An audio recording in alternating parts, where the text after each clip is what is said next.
Welcome everybody to a brand new Blu-ray and DVD out and about video today. And this week sees the dramatic horror experience Becky hitting store shelves along with season 3 of Killing Eve, season 5 of Outlander.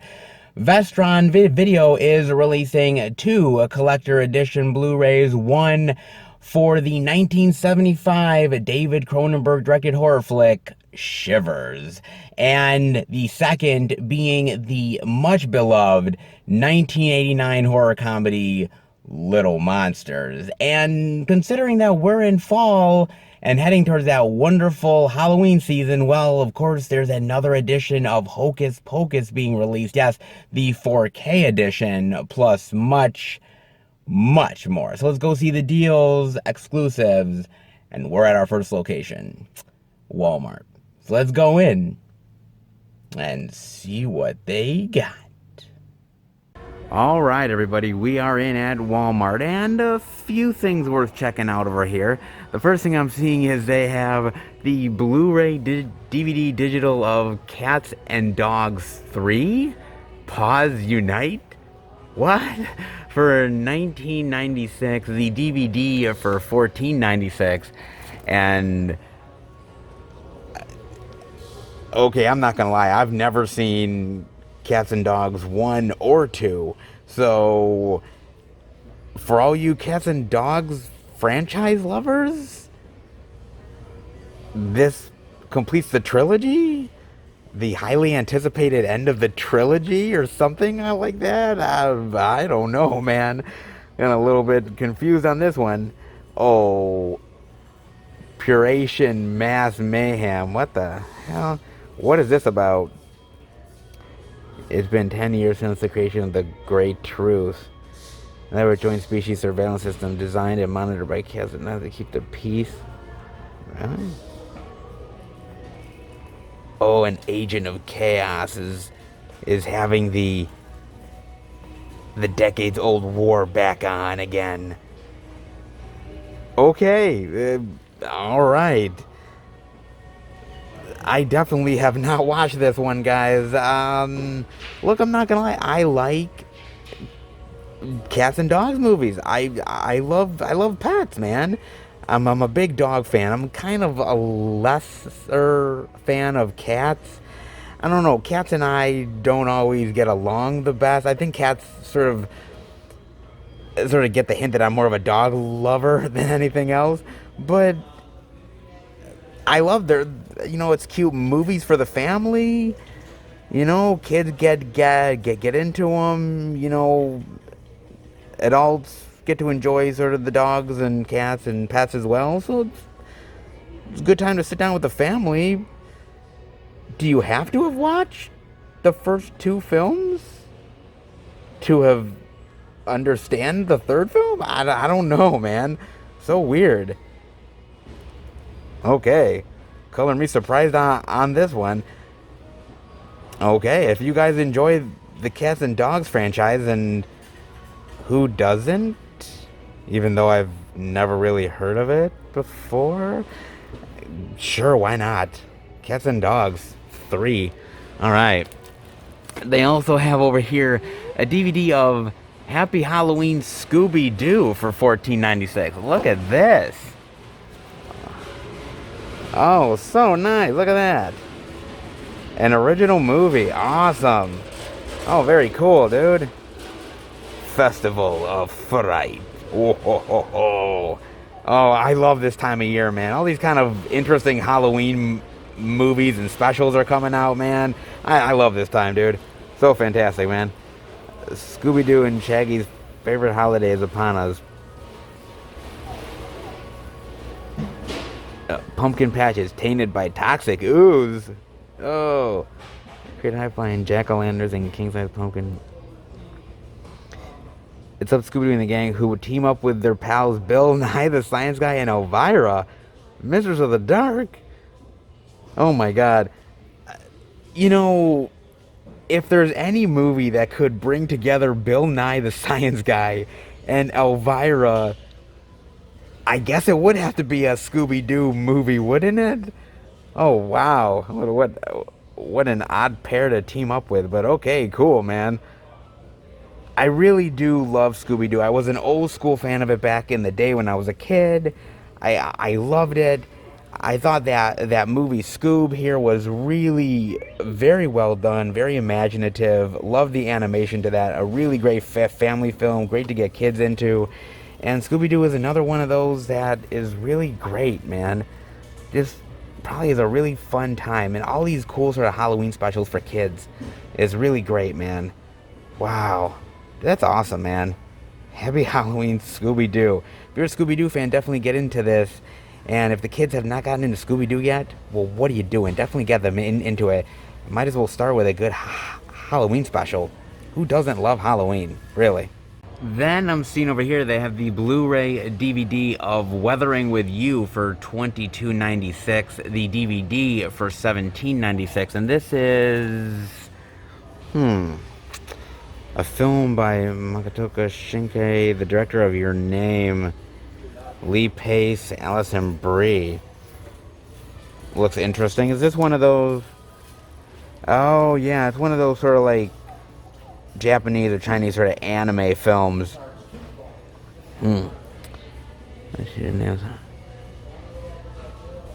Huh. And interesting for all you sort of anime fans. Like I said, I like showing this stuff off to you guys because I know there's a good fan base out there for it. I've said it many, many times. I have never really got into them. And frankly, I mean, like I said, my girlfriend does get into these type of animes. She really likes that. She's trying to sort of bring me over to that side for the anime portion. I just don't really know where to start. As an anime fan, like, where do you exactly go with this? Where do you, like, if you're a beginner in the anime game of loving anime films, like, what's the best place to start? Like the level of like, okay, this is pretty simplistic. You're gonna enjoy it for what it is. It's not too complicated, but it's really fun, and you'll like it, and you want to dive into more.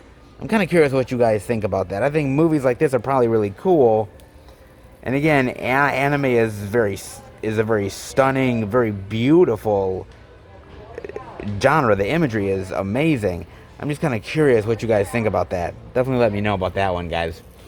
They do have that. They also have the Blu-ray of Season 5 of Outlander for $29.96. The DVD for $27.96. I'm actually kind of curious to see this here because I believe when Season 4 came out, we definitely couldn't find it at Walmart if I'm not mistaken. So I'm kind of curious that it's here now. But glad to see it actually. And when I showed off Season 4, I believe... honestly, I really didn't know much about the series or didn't know anything too much about it. I kind of heard things, but I dived into it a little bit more. And actually, the year from Season 4 and 5, there was actually a coworker that I was with for a while who talked to me about Outlander and really kind of sold me on it. You know, that it's romance, yes, but it's also very dramatic. It goes through points in history, but it also has sci-fi aspects with time travel and other things in there that is very intriguing also. So I kind of am intrigued by the show and something I definitely would want to check out. Now, it's interesting because I did look at sort of reviews on Season 5 a little bit, just kind of see what the pulse of people were that actually watched it. And I got a vibe that Season 5 was actually pretty well loved for the most part. I think there's a few sort of complications that people didn't like, but for the most part, from what I'm hearing, is a lot of praise from people. People really loving the romance between these two characters, people loving the complications with the storylines and the time travel and how you kind of, for a certain character, she kind of knows what's going to happen, but at the same time, she doesn't want to kind of spoil events or cause sort of ripples in history, which is kind of very interesting to me. there's a lot that people have said that's really good. That it's a very brutal movie. There's a lot of violence. There's a certain amount of sexual aspect to the show as well. So there is actually quite a lot to enjoy with this show. Everybody has sort of praised it, so I am kind of curious to what you guys think. Is season 5 the best season yet? I've heard people really praise season 5 quite a bit, so I'm kind of curious as to what you guys think of Outlander, the series. I'm actually shocked to see it here at Walmart, but really glad, man. Very cool to see that here, and it's something I definitely want to get into in the future if you guys approve of how good it is. Definitely let me know. Other than that, the only other thing I'm seeing over here is they have the 4K editions of 21 and 22 Jump Street, both for $19.96 on 4K, and I believe these came out this week as well, if I'm not mistaken, in the 4K format. Now, I actually own both of these movies. I own them on Blu-ray. I don't have them on 4K or anything. I don't know if I really need the upgrade to 4K. If you don't have the titles, it's definitely worth it to get it, because I love both of these movies. Really great comedies. Jonah Hill, Channing Tatum are awesome in both of these movies. I really actually love 21 Jump Street a little bit more than 22, because honestly, quite frankly, I was like, okay, they're sort of redoing this from this sort of cheesy show from the 80s, and I'm like, how is this gonna be? Is this gonna even be any good? And truth be told, man, 21 Jump Street I was shocked how fun this movie was, how hilarious. The chemistry between Hill and Tatum is fantastic here. Their boss, Ice Cube, fucking fantastic, man. He is off the wall, funny as hell. I thought it was just a fun movie. They took a concept that could have been really terrible and spun it into something really fun, man. And I really love that. And I think 22 Jump Street, even though I think 21 is a little bit better, I still think 22 Jump Street is a really great sequel, man. And it's actually a movie that I think it was kind of high expectations with how good 21 was. And I think it, for the most part, I think cleared the bar, man. It's really still very fun. It takes the idea of sort of the sequel concept and sort of spins it on its heels, and they make fun of stuff, and it's still very, very fun, extremely funny. And there's this really great scene with Ice Cube and Jonah Hill and Channing Tatum, which I really love, where Jonah Hill is kind of dating his daughter, and Channing Tatum is just finding out about it. And it is hilarious, man. And I thought they did a great job with the comedy here, man. They upped their game even more. So well done, dude. Two movies, especially 21, which I was really surprised by, and I was not expecting how good it was going to be, and really surprised, man. But thankfully, definitely surprised me in a good way, man. Other than that, nothing else to really see over here. Honestly, I don't see Hocus Pocus, which I'm actually kind of shocked by. There was supposed to be Becky over here, but Becky, unfortunately, is actually kind of out. I don't know whether they had copies and they're all sold out, or they just didn't get them in right now. But unfortunately, nothing else to really show off, guys. But, you know, at least a decent amount of stuff that I definitely wasn't expecting. Alright, well, hey, at least it's something. Alright, let's head out. Not too bad of a selection this week, to be honest with you guys. Slower than last week, still a decent amount though, but I'm surprised not to see Hocus Pocus here.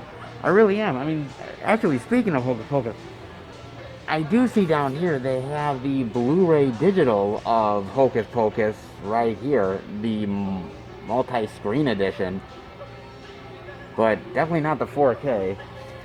But they have something Hocus Pocus at least. But surprise, Hocus Pocus is such a really great family film. You would think that Walmart would carry it. But again, with this Walmart, sometimes what we think we're going to see here is not always what we get. I think you guys know that by now, man. I mean, again, I'm surprised to see at least some of the titles this week. I mean, not all of the new releases, but again, this Walmart, you know, guys, you never quite know what you're going to find until you enter in here. And sometimes we're really lucky and we find a hell of a lot of stuff, especially like last week, or sometimes only a fair amount of what's being released like this week. Hey, still something is definitely better than nothing, and you guys definitely know that for sure, man. And hey, look, over here with the great display there for the Halloween stuff, actually some stuff actually did sell already, which is actually really cool, man. I'm glad people are definitely taking advantage of some of these cool slipcovers and editions. Very cool. And speaking of editions, something that I didn't see last week that's just lying around here, Beetlejuice. Just one random cool edition of Beetlejuice with the custom slip. Actually, not bad, man. Very interesting stuff this week by far. Very interesting indeed, man. Some interesting TV stuff, some indie titles, definitely some new releases coming out. A fair amount of stuff for sure, man. Hope you enjoyed it here. A fair amount of stuff, decent. Not a huge abundance, but at least something is better than nothing. Let's head to the next location and see what we can find. All right, everybody. We are at our second location, Target. But before we go in, I wanted to talk to you guys briefly about something. So, my girlfriend and I, a lot of times when she comes over to my place or I go over to hers, we have movie nights. And whatever she's interested in, she gives me a list of stuff. I pick what would be interested in watching, and we go from there, same as in my place, vice versa. Now, she was talking to me because two of her favorite films of all time is I Am Sam and Harold and Maude. And she was looking on Netflix, and she wanted to know if she could stream Harold and Maude and I Am Sam. And yeah, no, nothing. Not at all. They weren't on streaming at all. And she got really frustrated by that. And I ended up actually looking to see whether they were on streaming or not. Now, yes, they both are on streaming. However, you have to pay for both of them. Now, most of the time you're going to pay like $2.99, $3. It's not bad, right? But I think it just comes to a larger point that you still need to pay for them. Every time you watch it, you need to pay for it. So let's say she watches I Am Sam once, right? And then a few days later, she's interested in I Am Sam again, which she's going to have to pay another $2.99, $3, and so on and so forth. These are two of her favorite movies. She likes to watch these movies. And the services that are really popular don't have them. And even something like Prime Video, which does have Harold and Maude, you need a subscription to Prime in order to access it. And I told her flat out, I said, this is why you need to get the physical copies. And she looked at me and she was just kind of like, I know, yeah. And I think that's the biggest issues that are going on right now. To be fair, guys, it's the biggest issues that are happening, which is that streaming services are getting more and more popular. But it's easy to find the popular stuff. It's easy to find the newer releases. It's easy to find the big blockbuster titles that are always going to be available. But what about these smaller ones? What about a Harold and Maude? What about a mostly forgotten movie like I Am Sam, or stuff from the 30s and the 40s, the 50s, and so on? Movies that have technically, in a lot of ways, have been buried. What about those? I mean, streaming will only get you so far. You guys know that. But I think everybody looks at streaming as the be-all, end-all because you can get everything through streaming, right? Easily. But that's not the case, guys. It really isn't the case to get it all the time. Not everything you want.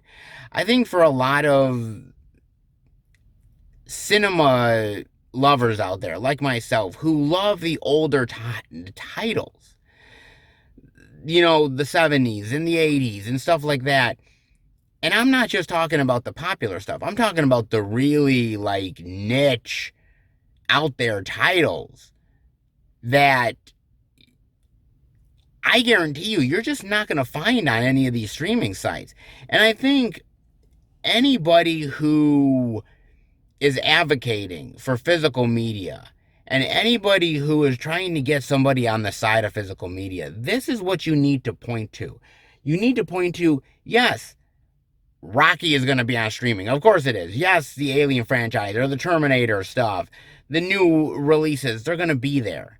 Obviously, but you're going to have to pay a certain premium of price. Once you buy the physical media disc, once you buy that, yes, you may buy it at a one-time price of, let's say, $19.99 or $24.99, something like that.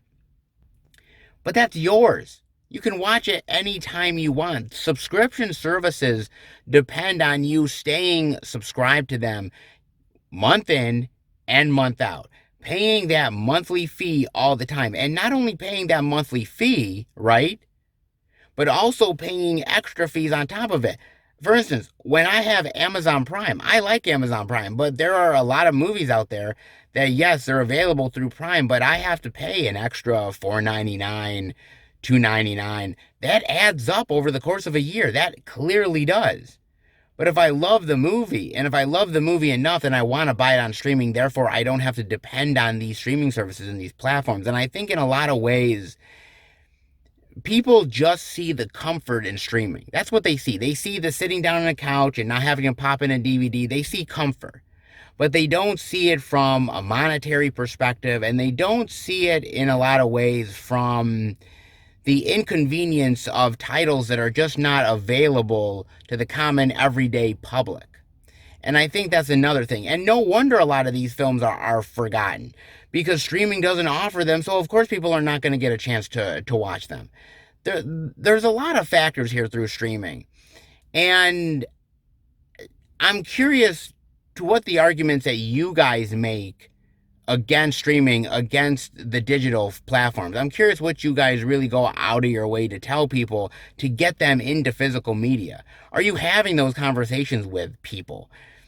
I try to have those conversations with people to try to get them into the perspective that streaming has its benefits, but it's not the be-all, end-all. And we have to start advocating for physical media in a way that makes sense to people, whether it's through their wallets or whether it's through the idea of finding new entertainment that streaming just doesn't sometimes offer.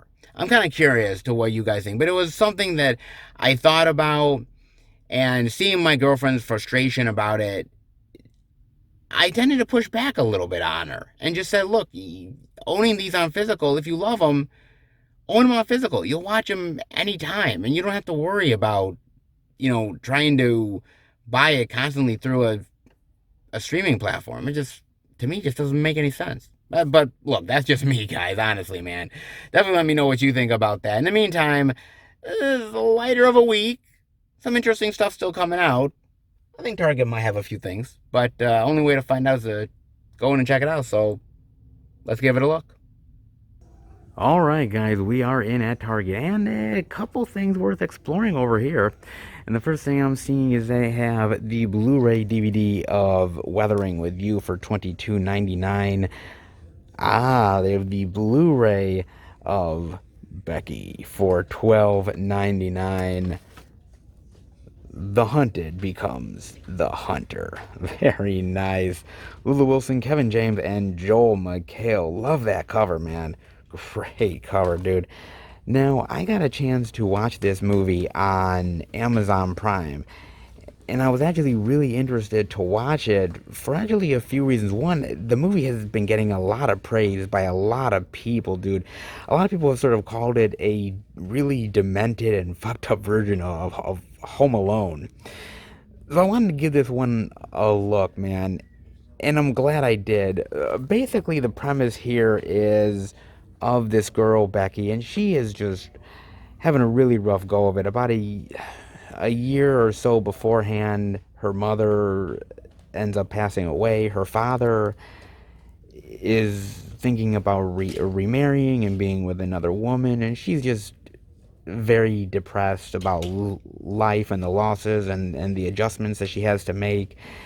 And they're at this sort of lake house area, and what ends up happening is that these convicts basically invade the area and basically hold these people captive and are looking for this item that they really need. And unfortunately, the person who has that is Becky, and she has escaped their clutches. And sometimes you don't want to mess with a PMSing 13-year-old. Okay, let's put it that way, man. I really enjoyed this one. I thought it was clever. I thought it was smart. I thought it was really well done and gory as hell, dude. The gore and blood here, man. They do not spare any expense. This is not for kids, man. Let me tell you something. This is totally not for kids. I know it's meant to be some sort of like kind of, as I said, demented version of Halloween, but that doesn't mean that kids should watch it. This is definitely not for kids, not in the least bit, man. No way, no how, dude. But I thought Lulu Wilson did a great job. I thought that Kevin James, wow, man, Kevin James blew me away in this role, man. He was beyond awesome here. Really just evil and just played a really great killer here, man. I will say the movie itself, though, does have a little bit of pacing problems. The first sort of half of the movie is a little slow, a little boring. Some of the characters I didn't really care for. Some of them were hard to kind of get into, and some actors felt out of place, like Joel McHale. Like Kevin James here really fits, but Joel McHale, for some reason, he's trying to play a very serious, sympathetic dad character, and for some reason, I just wasn't feeling it from him. I just wasn't getting really great dramatic vibes. There was a lot of things here that I wasn't really a big fan of. But I gotta admit, the main stuff with the little girl Becky and her sort of taking down the bad guys, like with Kevin James and everything, really fantastic, man. I thought some of the kills were really clever, and she is brutal here. Like I said, she kills. It's not just accidental kills. It is like really brutally killing these people. And I thought it was really well done, man. It's like I said, it spares no expense with the blood and the gore and all that stuff. It honestly, it's way better than I think you would probably give it credit for. You hear sort of a demented Home Alone, and you think, well, okay, what is it like? Just a goofy kid doing sort of goofy traps and killing people? And that's not entirely the truth, man. It's a little bit more complicated than that. It's a little more angsty and a little more sort of in your face, with her actually going at them and retaliating for basically the brutality that's being done to her family. But it is definitely not for kids. But I think if you're a horror fan, if you like these sort of home invasion flicks, then I think you might give this one a chance, man. It's not perfect, it's got some faults to it, but when the movie really gets going, it really does, and it's really, really well done. And I'm also seeing over here they have the 4K Ultra HD Blu-ray digital of Hocus Pocus for $22.99, the ultimate collector's edition of Hocus Pocus, dare I say. Of course, we were eventually going to get the 4K of Hocus Pocus. It seems like every sort of fall season, Halloween time, they always put out some sort of new edition of Hocus Pocus, and this year is no different, guys. Very nice. Now, I said a little bit earlier, but this is really true. It is a great family film, man. Kids can enjoy this film, adults can enjoy it. It's great for the whole entire family. And I've really loved this movie from the very moment I saw it when I was young, man. I've really loved it so much. Everybody does a great job here. Bette Midler, Sarah Jessica Parker, Kathy Najimy. I love how devious they are, but yet really fun. I love the hilarious nature of the movie. It's comedy that both kids and adults can really get into. I love the aspect of them being evil witches and wanting to take over the town. Like, it's just classic Halloween stuff, man. And I will admit that this movie has become a Halloween classic. It has. Just like, in Christmas time when something like, Christmas Story or other movies like that are classics, Hocus Pocus is the same thing. It's become a Halloween classic along with movies like Halloween and other films like that. I mean, it's not as sort of evil or anything like Halloween is, where like not everybody can watch it, but I think little kids can really get into this movie. Young teens can really get into it, adults as well. It's a movie for everybody, and it's also a movie that I think you can get kids into horror with. I've always talked about sort of kids finding a gateway into horror. And there's certain films that can really provide that. And I think Hocus Pocus is another one of those movies that I think can get kids into sort of the Halloween spirit, the horror spirit, not frighten them too much, but maybe make them a little on edge. Put it that way, man.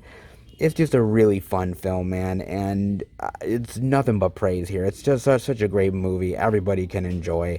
I'm sure with Disney, it must look really fantastic in 4K. Every Halloween season, we get more Hocus Pocus, and if you're a fan, then it is definitely well worth it indeed, guys.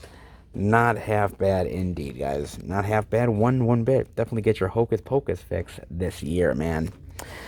Then I'm also seeing over here they have Wish Upon a Unicorn, the DVD for $12.99. Cute kids, cute unicorn. Okay. A magical adventure in friendship. Two sisters and their father moved. A baby unicorn named Rocco. An interesting name for a unicorn, Rocco. Thought it would be some sort of like majestic. Hell, okay, Rocco of all things. Oh, those good-for-nothing cowboys steal the magical unicorn. Those no-good cowboys. This is embarking on a fun Western adventure. Interesting. An interesting family adventure. Kids befriending a magical unicorn. What's not to love? All right, interesting. God, I really fell in love with the concept of unicorns through movies like A Never-Ending Story, or even something like Legend, which was really fantastic. I've loved stuff like that in the past so much, man. The unicorn, I remember sort of the unicorn in A Never-Ending Story when it was in the mud and it was like sinking down, and I was like, oh my God, man, like that was like my emotions when I was younger, like that messed me up, man. I was like, oh my God, the unicorn's dying. like that got to me, dude. So I've always had sort of like a cool thing with unicorns, man. Even in Legend, something like that, man, being really, really cool, dude. So unicorns are very special, man. Have a cool sort of concept to it. But you know what? Unicorns can also be evil, man, because I remember seeing Cabin in the Woods, and if you guys remember the end of Cabin in the Woods, there's a scene where like a unicorn is stabbing somebody to death, and I'm like, what the fuck? The unicorn is killing somebody. What the hell? I was blown away, dude. So unicorns can be good, but they can also be an agent of evil as well. But for the most part, I think with this one, we'll put it in the good category for sure, man. Interesting one for the kiddies, man. Not half bad selection so far. Pretty decent. Let's see what else Target's got.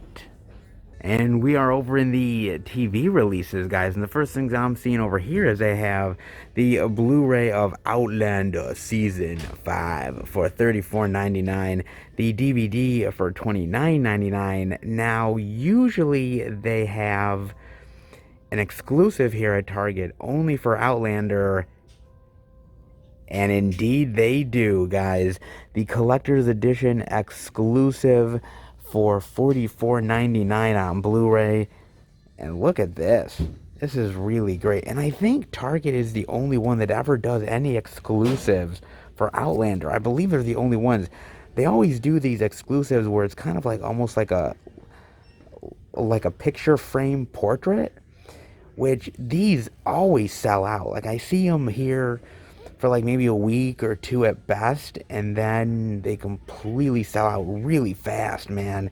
And I can see why. If you're a fan of the show, you want the best collector's edition possible, and this gives you that.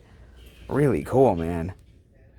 It's always massive, but for collectors and lovers of the show, it might be really well worth it. Like I said, I'm definitely interested in checking this show out. I wonder if my girlfriend would like watch it, or would she like be into it or not. Like, is like the sci-fi aspect like, is it overpowering to the story? Does it make sense? Is it more of a romance show than a drama show? Is it really complicated with sort of the revolutionary history in it? Like, I'm kind of curious. Is it a nice balance, or does one overtake the other? Is it a little boring at times? I'm interested in the show, and I've heard nothing but really great things, but I'm kind of curious about it. Really interesting collector's edition set. Then they also have the DVD of Killing Eve Season 3 for $19.99. Very nice. Look at that cover. Fantastic. Some badass ladies, I tell you. So, when I talked about Killing Eve Season 2 last time around, when I talked about it, I didn't really know anything about the show or know much about it at all. Now, since showing that off, I do know a little bit more about it, actually through my girlfriend of all people. She's actually started watching Killing Eve. She's started watching it with her dad, and she's really liked the show quite a bit. She's gotten into the intrigue and the characters, and she's had a good time with it. And I think one time I was over and I sat down for an episode, and I'm trying to think what the episode was again. I think the episode was like Jodie Comer's character was in prison or something, and she was hired to sort of kill somebody or take somebody out or something, and it was sort of the political intrigue of this woman who maybe was going to tell her secrets to somebody, like some sort of secret agent or something like that. Something like that. Actually, honestly, to be truthful with you guys, it was honestly a really good episode. Like, I was really invested in it. And I was like, my God, man, if they're like all this good, like, I kind of want to get into this show too, man. But it's interesting because I was looking up sort of people's thoughts about season 3 of Killing Eve, and the consensus is kind of mixed on season 3. Some people have said that season 3 is a mixed bag. Other people flat out hate it. Some people really love it. There's not a general consensus of saying this is a really great season, whereas the first and second season, from what I get, people really enjoyed, and the consensus was it was really fantastic. From the information I know, they switched out showrunners and some other key factors and brought in a lot of newer characters. And from all accounts, some of the newer characters are kind of useless. Some of them really don't make a lot of sense. The storylines are very weak. There's a lot of things that are kind of not so well received in this one. Even the relationship between the two main characters kind of feels a little bit watered down compared to the previous seasons, and some of the character development is a little lost. Again, that's what I'm hearing. I don't know for sure about any of that stuff, but I was looking up some of the reviews, and that's the general thoughts. I mean, mind you, from what I gather, people really do love this show, and people have definitely praised it over the years. The actors are very good at their roles. The action is really good here. There's a lot of intrigue and great development. So there is a lot to really like here. I just think people see the problem is when a show is really good.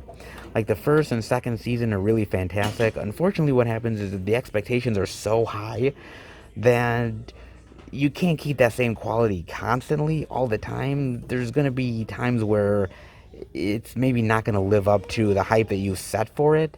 I don't know whether that's the issue with Killing Eve or not, but from what I gather, the show is still really solid, so I am definitely interested to give this one a look for sure, man. I mean, definitely let me know what you think about Killing Eve, but my girlfriend has gotten into it with her father, and that one episode that I saw is really good.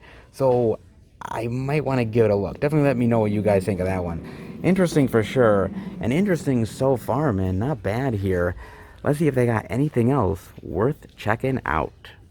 And then we are over on this area of bone-chilling movies. Whoa. And look at this display right here, guys. Not bad, man. Some more unique horror slipcovers for the season. Can't go wrong, man. Very nice. We got the Blu-ray DVD digital of Cult of Chucky for $10. Very nice. Look at that devious Chucky, man. Ooh, pure evil, man. Very nice. Oh, dude, I actually really love Cult of Chucky, man. I know a lot of people aren't the hugest fans of it, with sort of the multiple Chuckies and certain amount of the comedy, but I actually thought it was actually pretty cool, man, with the mental asylum and everything. I just thought it was really well done, man. It was cool to see Jennifer Tilly back and Alex Vincent in a great role. He did awesome. Yeah, this was a really good one, man. I hope they do more of the movies. I know they're doing that Chucky TV series, but I really want them to do more of the movies though, especially at the end of this film, which I won't spoil, but there's so much wonderful possibilities, dude. And I hope they explore it in a movie, man. I really hope they do. You also have the Blu-ray digital of the 60th anniversary edition of Psycho for $10. Very interesting horror slipcover edition of the 60th anniversary. Not bad, man. Look at this. Very nice. Now, this is exactly the one that came out last week, but just a unique slipcover. Very interesting. I love that look of Norman Bates, man. So purely evil and menacing, and God, all the messed up things that is going inside that guy's head. God, really great, man. Fantastic movie, dude. Interesting there. They also got one for Happy Death Day to You and Happy Death Day, both for $10. And these are two really great films, man. I love both of these. Great PG-13 horror flicks, man. I love the killer's mask here, which I think is really cool. The baby face look. I like the kills, the brutality of it. Even though it's PG-13, I think it's really well done, man.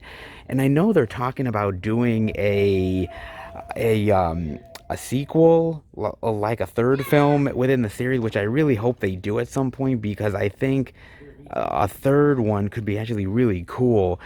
I know they weren't going to do it because unfortunately Happy Death Day to You didn't do so well at the box office, but I'm telling you though, man, he's got a great idea for it, and I would love to see it, man. I really honestly would. These are some of the best ones as of recent as far as PG-13 horror goes.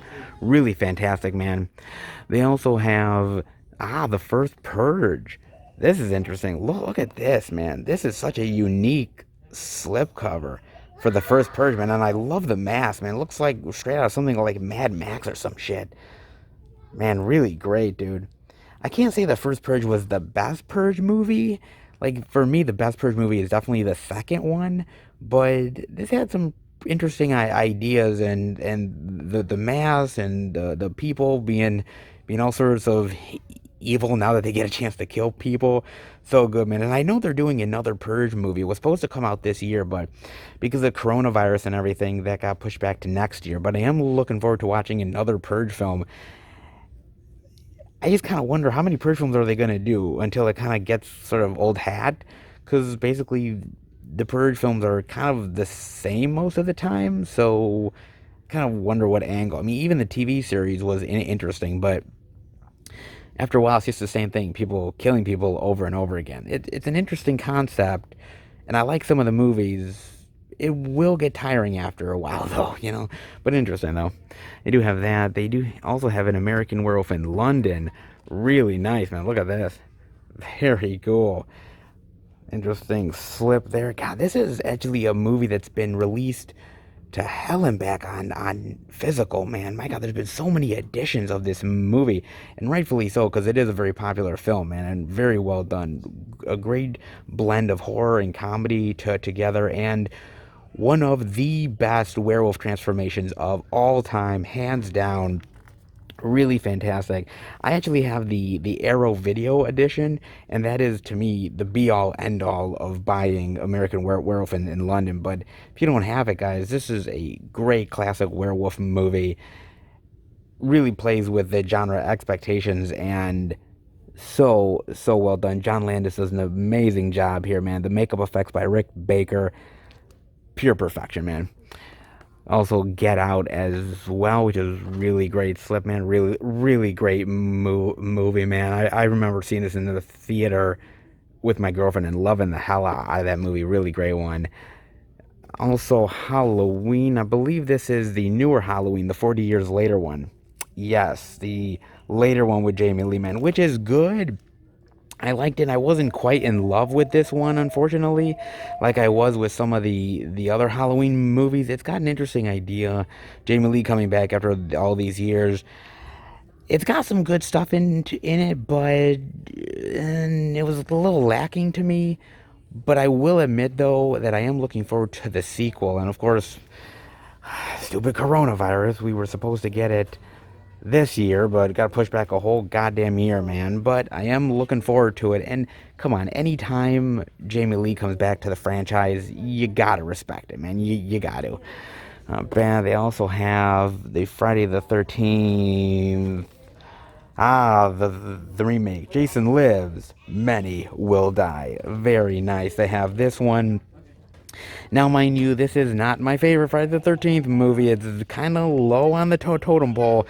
But truth be told, I haven't watched the remake in a really long time, so it's something I definitely gotta watch at some point again to revisit it.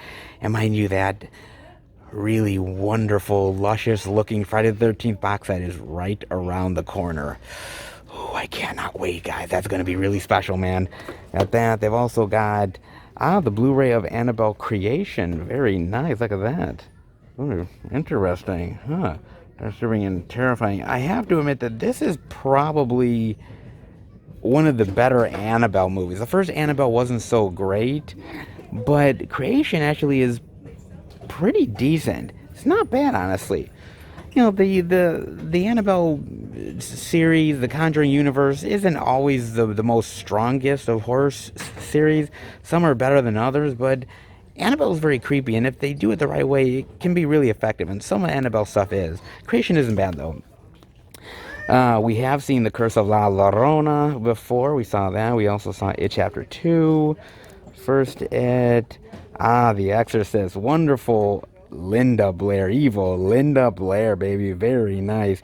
The original Exorcist, which scared the crap out of people back in the day. People were fainting and puking, and man, what a time to have been alive back then and seen this film in the theater. God, I wish I would have done that, man. Of course, I wasn't alive at that point, but I mean, you guys get it. So good, man. Really fantastic horror flick that is. Of course, the original Poltergeist as well. Very nice. Look at that. Awesome. Poltergeist, so good. Not that crappy remake that I dare not try to speak of.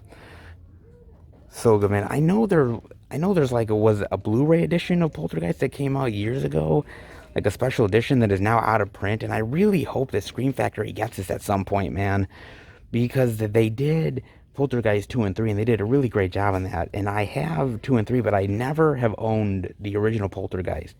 I'm kind of just waiting until Scream Factory or some other people announce it, like Arrow or something. Like, God, I really hope that at some point, because this movie, man, it always gets a lot of like physical media editions, but I want like the be-all end-all edition. It's such a great movie. One of the best sort of like ghost stories and demonic entity films. Really great flick, dude. Then, of course, they have The Boy 2. No way. His Gretel and Hansel, seen before. Some of the other sort of common staples, sort of horror stuff there. Very interesting here, some of that stuff. Oh, and Gremlins 2 in interesting, unique slipcover. Oh, cute Gizmo. Oh, how cute. Him, and then Gremlins 2, the new badge, baby. Oh, man. Talk about a movie that deserves more love, dude. Gremlins 2, man. Yes, it's not as classic as Gremlins. Yeah, I know. But I gotta admit, man, Gremlins 2 deserves a lot more love than it gets, man. it's a really clever. Well, yeah, it's clever, but it's really weird and bizarre of a sequel, man. I mean, it's not so much horror as it is mainly comedy, man. I mean, it's really comedic, dude. There's some weird stuff in there with the different gremlins and their personalities. One is sort of made up of electricity. Another gremlin becomes like super smart and kind of a genius. And one is like this weird, like transvestite looking chick. Like, so weird, man. But it's really fun, dude. And I think because it didn't lean so much on the horror side, I think people kind of were not so big on it. But I really enjoy this one. I'm hoping someday it gets a really great special edition. Let's hope, man. And the other things, of course, we've got Medea, Boo, and Boo 2. I've never seen any of these ones, to be fair. And I'm just not into Medea, guys. I hate to say it. You scared? Hell, I'm more scared of Medea herself than anything that's actually chasing Medea. You know what I'm saying, guys? Oh boy. But actually, really interesting stuff here, man. Especially the unique slipcovers, man. We did see some at Walmart, but now we're seeing Targets. Not half bad, man. Some cool stuff this time around. I always love this time of year, man. All the cool exclusives and all the horror stuff comes out. And I'm a huge horror buff, so this definitely pleases me in a big bad way, guys. Not half bad this week. All right. Let's head out. Ah, the joys of fall. Apple cider. The changing of colors on the leaves, Halloween candy, horror slipcovers, and more Hocus Pocus. Oh, you know we're heading towards fall when we see Hocus Pocus and horror slipcovers, all that physical media fall goodness. We're finally here, guys. Yes, indeed, and I couldn't be any more happier. Some 4K love from Disney, some TV love, those unique and interesting slipcovers. I love the fall season, indeed I do, guys. Not half bad here. I was expecting a slower release week here for Target simply because it's really not that big of like releases as far as in-store stuff, but Target surprised me, man. Not half bad this time around. Some interesting exclusives, a little bit more media than I'm used to sometimes here for Target. Yeah, a pleasant surprise indeed, guys. Not half bad. Hope you enjoyed it. Let's head to the next location and see what we can find. All right, everybody, we are at our third location, the second Walmart. Well, we'll see if we even go into the second Walmart. Stay tuned, guys. But before we do try to attempt it, at least, I want to talk about a movie trailer with you guys. And it was highly anticipated by me. It was highly anticipated by a lot of people out there. And that is the trailer for Dune. Yeah, finally hit, man. I think people were really anticipating this one in a big bad way, wanting to finally check it out. When was the trailer going to drop? Thankfully, it finally did. And this is one that's very high profile that people are really looking at for a number of reasons. One, because the book is very beloved. Also because, look, there's been one major film adaptation of that, and that was David Lynch's Dune back in the day, which was pretty decent, to be honest with you. I really do enjoy it. Mind you, it's been absolutely decades since I've seen the movie, so it's something I definitely am going to have to revisit at some point. But that being said, I think people were interested in another adaptation of it. What's it going to be? How's it going to look? What's the tone? And the trailer really shows that off. And I think it looks great, guys. I honestly do, man. I mean, the cast here alone, Timothée Chalamet, Javier Bardem, Jason Momoa, Oscar Isaacs, Rebecca Ferguson, Zendaya, yeah, more and more people, man. This cast is jam-packed, and rightfully so, because it's great material. And yes, it's a complicated story, but I think if done well, I think it could be very intriguing and very interesting, and some really powerful sci-fi. I think the trailer is perfect, man. It looks dark, it looks gritty. It has that aspect of loneliness, but almost on the brink of war. you can see some really great sci-fi themes there, and you could see a lot of the influences, whether we're talking about, Star Wars, or whether, we're talking about a lot of those great old school classic sci-fi stories that Dune has sort of taken from, and it seems like the movie has been influenced by as well. But more than that, it's the director. It's Denis Villeneuve. I mean, let's be real, guys. He is a amazing director, and I mean amazing. Go back and look at his other work. Astonishing. But the one that closely resembles this is obviously Blade Runner 2049. And Blade Runner 2049 was absolutely astounding. My jaw was on the floor. The look of the movie, the cinematography, the engaging story, the interesting visuals, and just seeing a director take on such a project like this that has literally been in development hell for years, and make it just as powerful and just as fascinating as the original Blade Runner. That's a tall task to do, man. It's not easy. And he pulled it off, man. And so the same guy that's doing this did Blade Runner 2049. Consider me absolutely intrigued, guys. I am by far intrigued by this. I think if he pulls this off, if he pulls off Dune being as successful as it could be and as powerful as it has potential for, then he will have pulled off two miracles for a filmmaker, and that ain't easy to pull off, man. I think Denis Villeneuve is a really wonderful filmmaker, and I think people are really starting to see that in some of the films that he's doing, and I'm so thankful that he's finally getting the just due that he desperately deserves, man.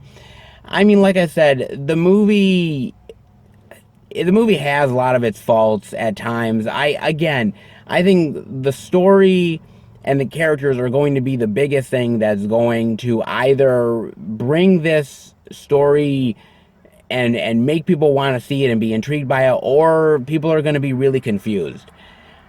I think it has the potential to confuse people. I think it has the potential to turn people away if it's not as engaging. It has to be very thought-provoking sci-fi, but yet mainstream and blockbuster. That's a very tall order to do, man. It's a hard mix to really accomplish. It's been done before, and I think it can still be done now. It's a tightrope that you're walking, but I think it has the potential to work if done well, and I think the trailer definitely does. I see the potentials. I really honestly do. I see the pitfalls, but I see the honest potentials on this one for sure, guys. I really do, man. And who knows? We could see more in this world if this is successful, possibly, hopefully. You never know, guys. So I'm looking forward to this one. I really hope this one works. Look, man, the story ain't easy to pull off, but man, I got faith in Denis Villeneuve. I really honestly do, man. I hope you guys do as well. Definitely let me know what you guys think of the trailer. I think it looks gritty. The acting looks really top-notch by everybody. It really looks like they're going for a dark tone here. Very serious, not very playful or kitschy, but I think it works, man. And fingers crossed that they pull it off, honestly. Now, it's supposed to come out at the end of this year, but something tells me, man, something seriously tells me that it's going to be moved to next year, man. With the coronavirus and all these release dates going on lately with Wonder Woman and all this other stuff, I have a feeling Dune is just going to get out of that territory and move to summer of next year. I have a real sure feeling about that. I'm not entirely positive, but it wouldn't surprise me one bit, man. So I would say expect it next year instead of at the end of this year. But if it does happen at the end of this year, then consider ourselves extremely lucky. Definitely let me know what you guys think of that trailer. In the meantime, well, I guess we'll attempt to go into the second Walmart. Let's see how it goes. So I told you guys I would be here in the second Walmart, at least attempting to film, and, well, here I am. But I'm not going to film the movies here, and trust me, there is actually quite a bit of movies to show off. Some interesting selection. Hell, they even have Shivers and Little Monsters. very nice. I had a feeling they would probably have it here, and I'm thankful to see it. But I don't trust this second Walmart. I don't trust the people working here, and I definitely don't trust that assistant manager who literally yelled at me in front of customers and employees and embarrassed the living hell out of me. She needs to be reprimanded in a big bad way. And I still haven't gotten all of this stuff resolved yet with the second Walmart, so I'm going to do something a little different. And let me explain it to you. Seth, take it away. Thank you, Seth. I'll take it away from here, buddy. So, yes, I am not filming in the second location. Now, honestly, guys,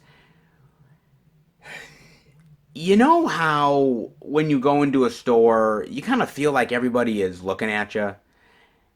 And you kind of get that paranoid feeling? Yeah, that's what I got at the second Walmart this time around. I literally went into the second Walmart and it literally felt like every employee was looking at me, especially in the electronics department. Now, I even went to one of the people within the electronics department, one of the employees, while I was cashing out, and I literally asked this employee if the management had went up to them and talked about some guy filming the movies, the physical media for YouTube. And he was like, no, I hadn't heard anything. No, I know nothing about anything like that. And he's just like, and I'm like, I know you did, bro. I know you did. But you wanna, be like, I don't know nothing. I know so they talked to him about that. I know they talked to every employee about that. They had to have. Because when you literally have the assistant manager literally yelling at me and saying if I film again, I'm going to be kicked out of here, of course they talked to the other employees. How could they not have? So I don't believe that for a single second. But I decided, you know what, I'm not going to do the hassle of literally going in there and filming. And God knows if I was going to end up getting kicked out or not. Look, I don't want to get kicked out of someplace. At the same time, they have really great physical media. So, what's the solution? What do I do? It's kind of tough. It's kind of tough to know what do you do in that circumstance, guys. It's not easy. So, do you remember last week, which seems like a lifetime ago, but do you remember when I was talking to you about the Walmart experience and I said this? What I'm actually thinking of doing, guys, is that I'm actually thinking of actually buying all of the indie titles that is at that second Walmart. All the stuff that I can't find at any other store. I'm going to buy it and I'm going to come home here and I'm going to show it to you guys. And then the next day I'm going to bring it right back to Walmart and get my money back. They can't stop me. And that's exactly what I'm going to do, guys. You heard it right. I am going to go to Walmart. I am going to buy the releases that came out that week, all of the stuff, the indie titles and everything. I'm going to show it off to you guys. Then I'm going to bring it back to Walmart. Like I said, they can't do anything to me about it. I mean, they may say a couple things, but as long as it's still packaged correctly, the plastic is still on it, I can bring it back. And that's exactly what I'm going to do, guys. Until this is fully resolved, that's what's going to happen. Because I still want to show off the media to you guys. I still want to show off these cool and interesting titles that might be worth it for you, but I just don't want to deal with the hassle of getting yelled at by some lady that thinks she's a cop. And she's not. So that's what I'm going to do. And you want to know what? Let's get to it. And here we go, guys, with some of the Walmart goodness. And the first thing I'm seeing is they have Copper Bill. This heist ain't their first rodeo with Dustin Rhodes. Wait a minute, where do I know Dustin Rhodes from? Dustin Rhodes. He's a wrestler. I know that much, right? Wait a minute. He's actually Goldust, isn't he? Yeah, yeah, he's Goldust. Oh man. God, what a blast from the past, man. Goldust. Dude, this guy used to dress up in like skin tight rubber or leather outfit or whatever the hell it was. And he would put like gold and black paint on and he would kind of like touch himself and whatnot and even like put on weird lingerie and shit like that. Man, weird shit he would do. What the kind of shit you do for money, man, let me tell you. I mean, he's not a bad wrestler. He's pretty decent, but he goes from wearing like rubber or leather outfits and painting himself with gold and black to being in a Western heist movie? I guess you're in your career you trend upwards? I don't know about upwards, but whatever. Okay, well, let's see what this one is about.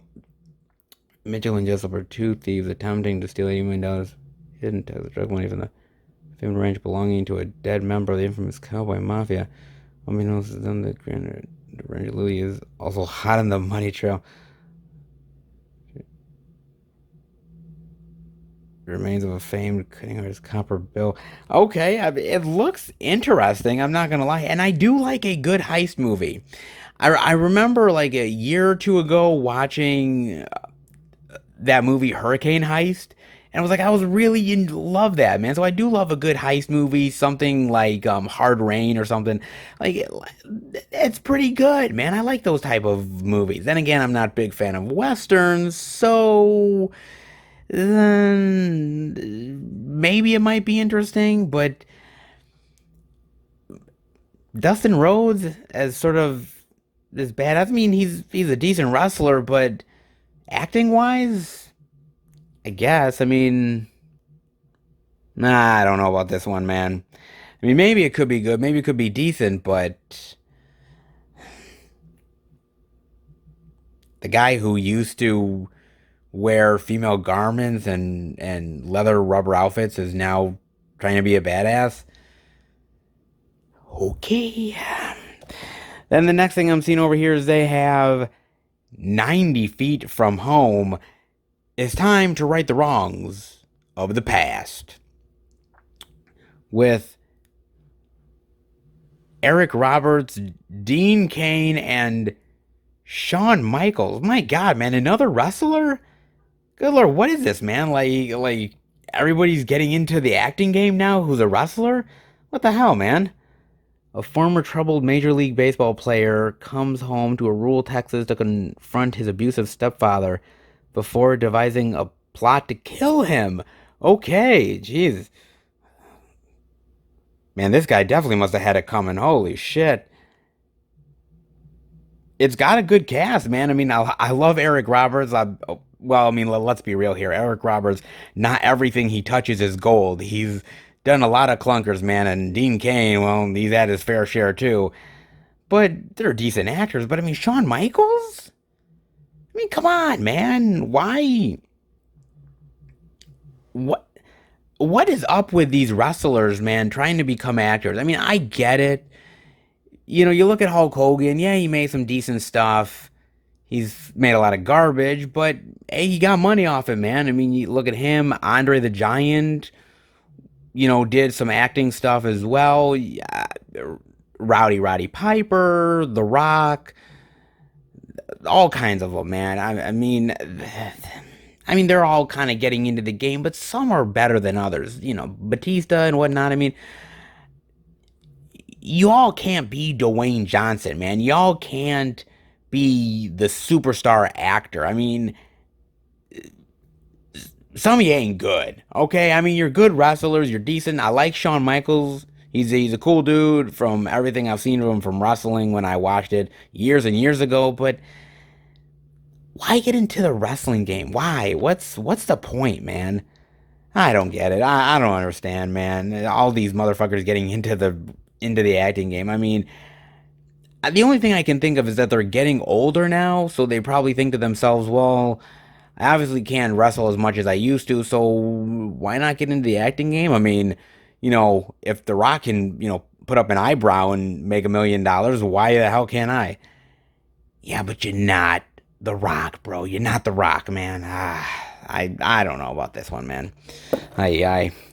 Then the next thing I'm seeing over here is they have The Haunting of Margam Castle, the most haunted building in the United Kingdom, based on a true story. I like that cover. Almost looks a little like Exorcist to me, where sort of the light is coming down and she's on the stairs and the building is in the background. It kind of has sort of a Exorcist feel to me. Interesting. If the walls could talk, they would scream. For many years, the dark and foreboding Margam Castle, long considered one of the most haunted buildings in the UK, has been abandoned, or so it seemed. An American research team taking interest in the castle's macabre history. They traveled to Wales to stay at the castle impending to conduct a series of in parapsychology. But when night falls, the research team's study goes awry, and there's still when they. Interesting. So these people know the dangers. They know the dangers of everything, but they decide, well, what the fuck, man? We're just gonna continue to, do it anyways because, what's the harm? Come on, what's the harm of it all? I mean, really, they say it's haunted. Man, give me a break. I will say this much, dude. I believe in haunted spirits. I believe in ghosts. I believe in all that stuff, man. And that is why anytime anybody ever asks me to go on sort of a, ghost hunting trip or something like that. And by the way, I've been asked quite a bit. I say no. I'm sorry, man. I will be one boring ass motherfucker. I will stay home and twiddle my thumbs and watch movies all day and night long because that beats being in a fucking castle or building with fucking ghosts that want to inhabit your body and kill you. I think that's a hell of a lot better. That's quite the easy decision, guys. Trust me, that's very easy, dude. That being said, look, I like haunted house type of movies. I like movies like The Haunting. Some of the Conjuring stuff is really cool as well. So I mean, there is things out there that I like. These type of like haunted mansion type of movies. It even reminds me of that Netflix show, the Haunting series, which actually is really cool as well. So it kind of reminds me of this. So it could actually be kind of creepy and really interesting. The cover is good though, but that doesn't mean the movie is. But the cover is interesting. And is this actually the most haunted building in the United Kingdom? Is Margam Castle actually really haunted? I mean, some of you guys in the UK definitely let me know. It would be cool if they did something like a documentary on it. Like, that would be really cool. But, an actual movie, sometimes they pull it off and sometimes they don't. Not sure about this one, guys. Then the next thing I'm seeing over here is they have, a Shudder original of Terrified. Look at that cover, man. God, man, get that guy a fucking sandwich or something. Jesus. Now look at this dude. My God, man, he really... God, get him like a fucking McDonald's burger. Some shit, man. A fucking Big Mac. Damn, man. He maybe has more problems than that, but still. Oh, and I really like that cover, though. If you kind of look there, it kind of almost looks like a skull or something in between his face. Look at that. Oh, that's really cool. Ooh. Speaking of, like, bad-looking people. Oh, man. Yeah, that kid. Ooh. I don't know. Hospital, plastic surgery. Yeah. Oh, God. Oh, boy. And ordinary. Voices are heard from kitchen sinks. Bodies are levitating. Evil is here. It is up to a doctor, her colleague, and an ex-cop to get the bottom. Hmm. Oh, it kind of looks interesting. Very creepy imagery. Kind of almost reminds me of something out of like a Guillermo del Toro movie or something. Like very eerie and sinister. Kind of intrigues me. I'm not gonna lie, man.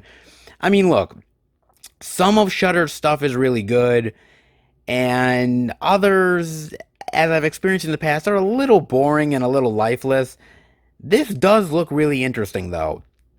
And I gotta see, I had a trial subscription to Shudder for like, I don't know, like 30-ish days, and I used it a little bit here and there, and it was interesting. I might have to like have a subscription to it.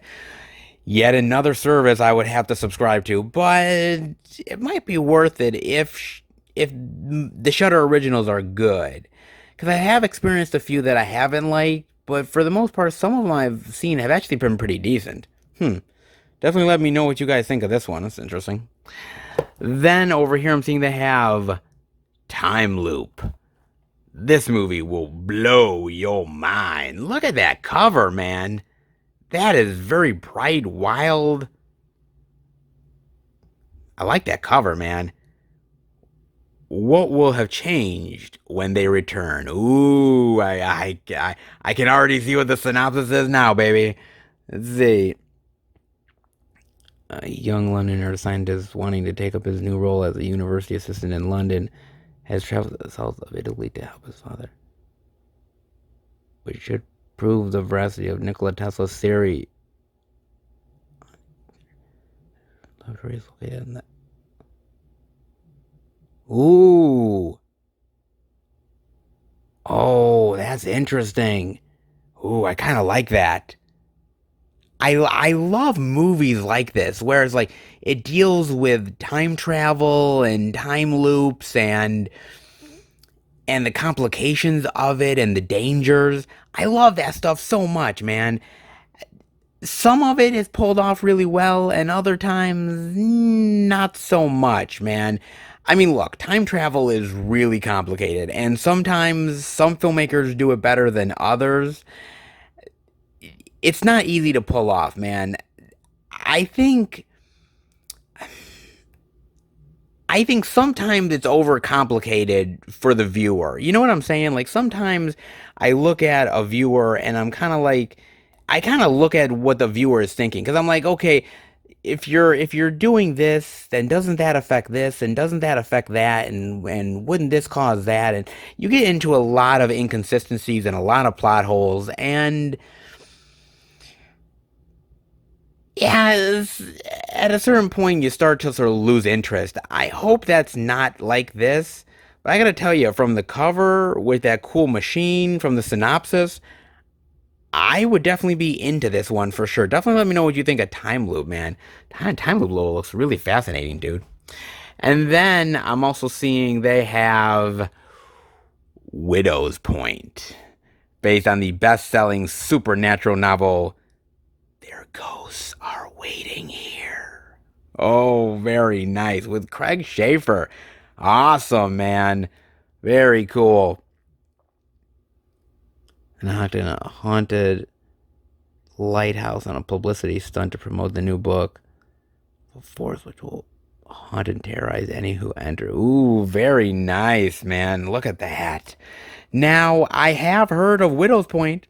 How have I heard of it? Well, actually, I am friends on Facebook with the director of this movie, Greg Lamberson. I actually am. I've actually met him at some horror conventions. I've ended up actually seeing some of his films. He is a very interesting guy, a very interesting indie filmmaker. He's done a lot of very cool indie projects, man. And some are a little goofy in the horror realm, and some of them are a little more serious. This seems like a little more serious with ghosts and sort of eerie imagery. And it's kind of interesting because that's not the only one that I have, guys. I actually end up having one right here that he did that he ended up directing. I'm trying to find it right now. There we go. Killer Rack. I actually end up having this movie. Killer Rack is so weird and odd. Betty Downer has a problem. Make that too. This is weird. It is bloody. It is all kinds of ridiculousness, and I love the living hell out of this movie. So he makes something like Killer Rack, and then he'll make something like Widow's Point. A very unique and interesting director by far, guys. I'm friends with the dude. He's a really nice guy, and he's just a really great creative spirit. And I've been hearing about this constantly because he always updates himself on the filming of the movie and the promotion of it. And I've been waiting to definitely watch this one. So this one I am absolutely interested in, and also interested in it because of Craig Schaefer. Man, he's actually a really good actor. I remember things like Nightbreed and really enjoying the hell out of that movie and his performance, and even in that Hellraiser movie that he was in, Hellraiser Inferno, like that was really good, man. Hellraiser Inferno is great. And it's actually one of the only straight to DVD like Hellraiser movies that I actually enjoy. And he was great in it. So Craig Schaefer is actually a good actor, man. So with Greg Lamberson directing this, Craig Schaefer in it, I'm actually really looking forward to this. Greg is a great filmmaker. I mean, he's directed things like, again, like Killer Rack, this movie. He's also directed Johnny Gruesome as well, plus a couple of other things.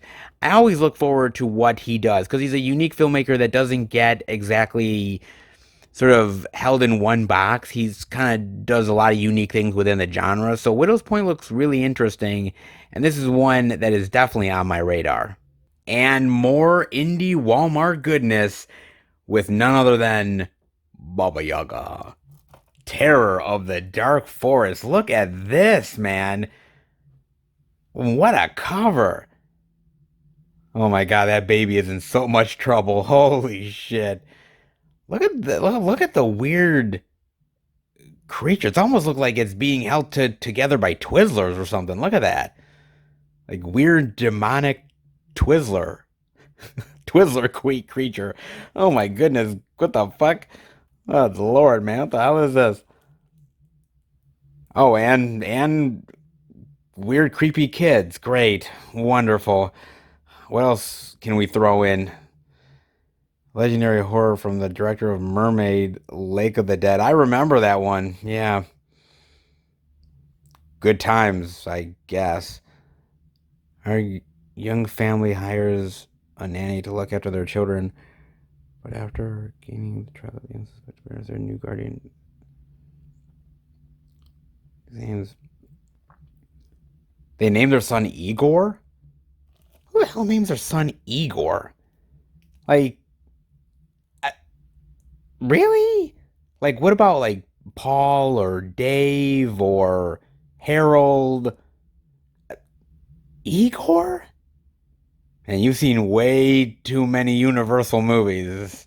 Either that or you're a huge fan of Young Frankenstein. Igor. Man, that kid's gonna have a lot more problems than just being taken by Baba Yaga. And man, school's gonna be a bitch for that kid. Contend that this is long until one day he's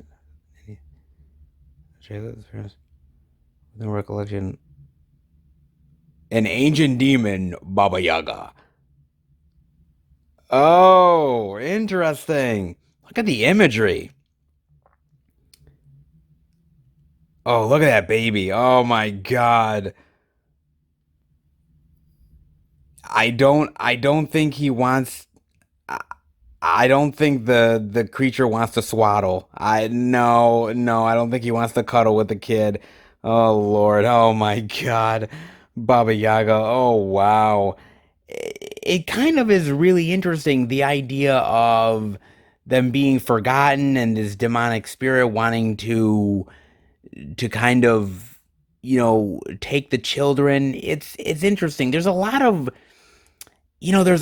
very interesting horror films out there about these demonic spirits taking children. Movies like Sinister, La Llorona, of course, and a whole bunch of others. Even one of the ones that came out not too long ago, The Wretched, even has that idea behind it as well. So it's kind of like a subgenre in itself of like demonic entities taking kids. Like, there's all kinds of movies about that, man. This could be interesting. It's actually from Scream Factory, which is kind of intriguing to me, man. I mean, it doesn't look bad. The cover is really interesting. I like the concept. Could it be good? Possibly. Not everything Scream Factory puts out is fantastic, but this has the potential, though.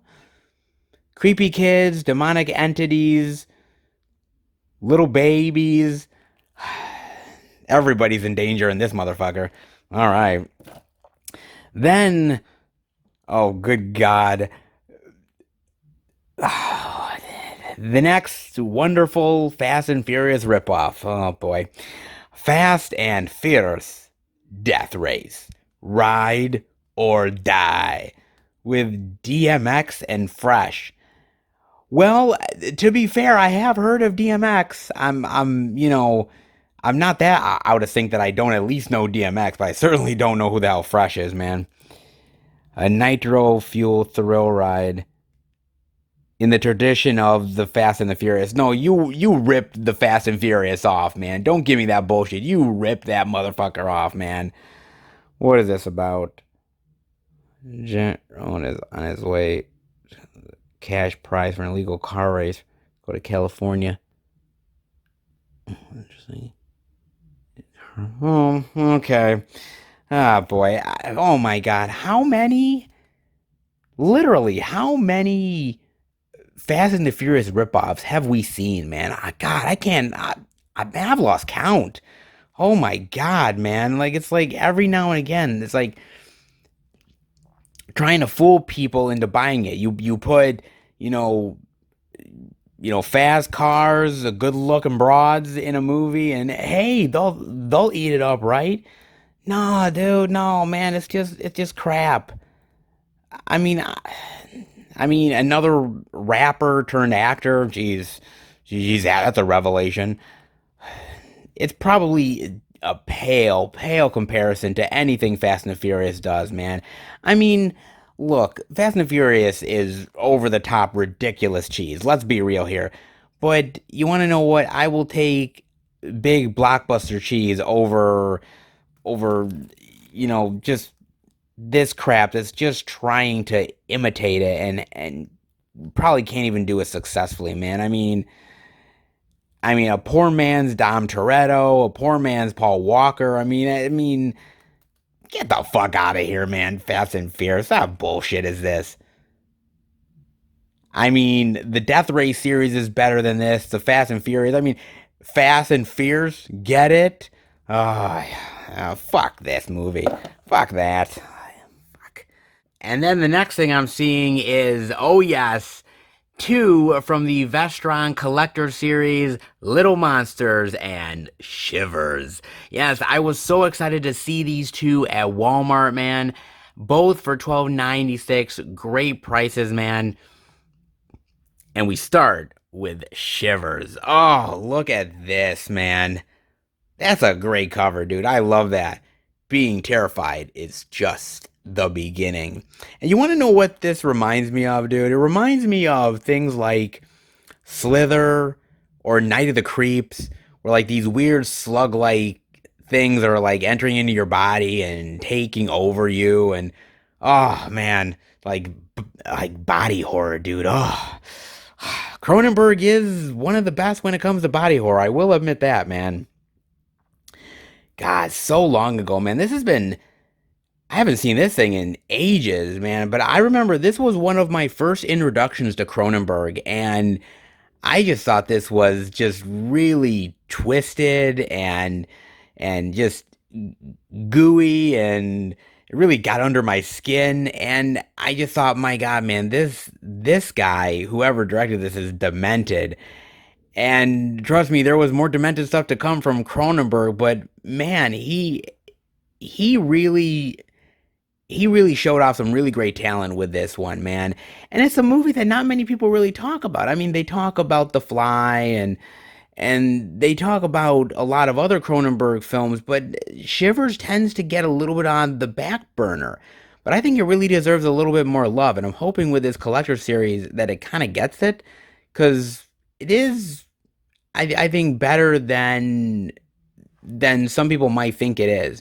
It's actually really effective, and for 75, some of the effects and everything that they were doing is actually pretty cool, man. Audio commentaries, interviews, actually a lot of stuff, man. Very interesting. Shivers. And then, little monsters. Oh, little monsters, baby. Oh my God, look at that. Oh, that cover. So good. They cause all the trouble, but you'll have all the fun. Oh my God. Oh my God. This is my heart. Man, this is my heart, dude. I'm telling you, this was one of those movies, man, that my mother and father taped on VHS. I watched like a motherfucker, man. Little Monsters is so fun. It's a little twisted too, man, but goddamn, is it such a fun time, and it's a really great, at least for me, it was a really great gateway into horror with these weird sort of creatures and monsters. You always hear when you were a kid, like, oh, there's monsters under the bed to come and get you, and this movie was one of those ones that took that concept and rolled with it, and oh man, such awesome times. It's just such a memorable movie, man. Fred Savage, dude, Fred Savage was my life back when I was a kid, dude. I mean, the Wonder Years and this film and The Wizard. I mean, he was the kid, man. You wanted to be this kid, man. You wanted to be him and be friends with him, and he was just the tits, dude. He really honestly was. And speaking of someone equally as awesome, Howie Mandel, man. God damn. We don't really talk about Howie Mandel too much anymore. I mean, most of the generation now is like, oh yeah, that's the Deal or No Deal guy, right? No, that's the Little Monsters guy. That's Maurice, man. It's Maurice. Oh, I love Howie Mandel, man. He's great. Grew up within the business as a comedian and did a few interesting movies, interesting projects. He did this one interesting movie, this sort of comedy with Ted Danson. I forget the name of that movie, man, but that was a really fun one. And he's done a couple of interesting things, but I'm actually surprised that he even did this movie because Howie Mandel is a huge germaphobe, man. I mean, he really is. He does not shake hands. He uses like sanitizer up the ass. Like this guy is very cautious when it comes to people. And so I just think to myself, like him putting on all this sort of latex rubber over his face and people having to touch him in order to put the makeup on and everything. Like I'm like, wow, I'm surprised he even survived this, man. But I'm so glad he did because he is so wonderful here, hilarious. I love the makeup. I think the creature effects here are really cool. The monster stuff is awesome. The comedy is great. This is pure 80s, man, and it's so good. It really honestly is. If you guys have never seen Little Monsters, first of all, what in the fuck are you doing, man? Watch Little Monsters because this is so fun. If you, like me, have never had it in the collection book before and are nostalgic over this film, then this is a must-have. And for 12.96 for a collector's edition Blu-ray, that's a steal, man. You don't get to see prices like that very often, man. And all of the special features here, commentary and interviews, and there's a lot to chew on here. This movie, dude, this movie has my heart, man. It has my heart. I love this movie so much, man. I haven't seen this film in ages, but I imagine that watching this film again is just like being a kid again, man. Just all of the memories just flooding back to me. And that cover is so, so good, man. Oh, Vestron really did a good job with this one, or at least it looks like it did.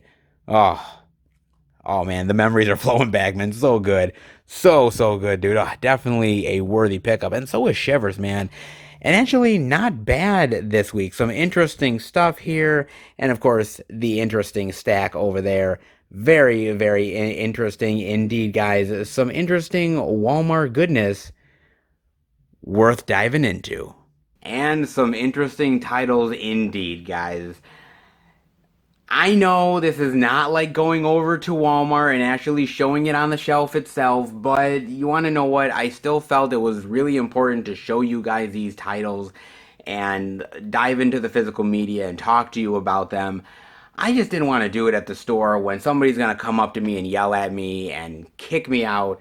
I didn't want to do that, guys. So I thought this is the best alternative, the best of both worlds, still showing you the physical media and, not having to deal with the hassle of screaming ladies, forcing me to vacate the premises.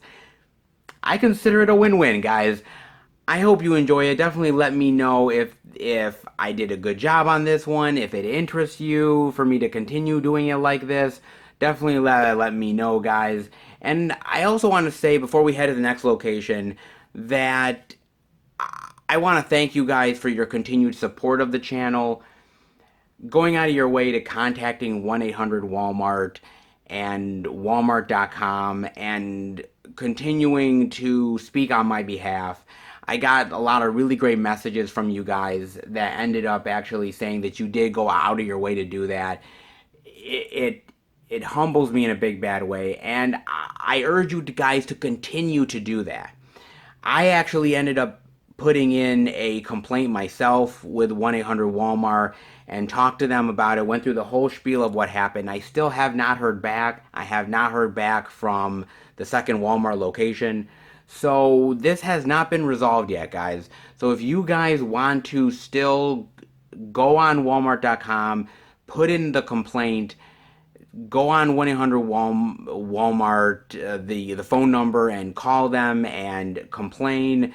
Go on your social media and continue to bombard Walmart until they actually respond and until this is corrected. Because I love going into Walmart. I love going into those stores and showing off the physical media. But when they screw me over like this, I feel that we need to let our voices be heard. And the great way to do that is to bombard this company and let them know that what they're doing is not right, and that what's wrong with showing off physical media. What's wrong with it? There's literally nothing wrong with it whatsoever.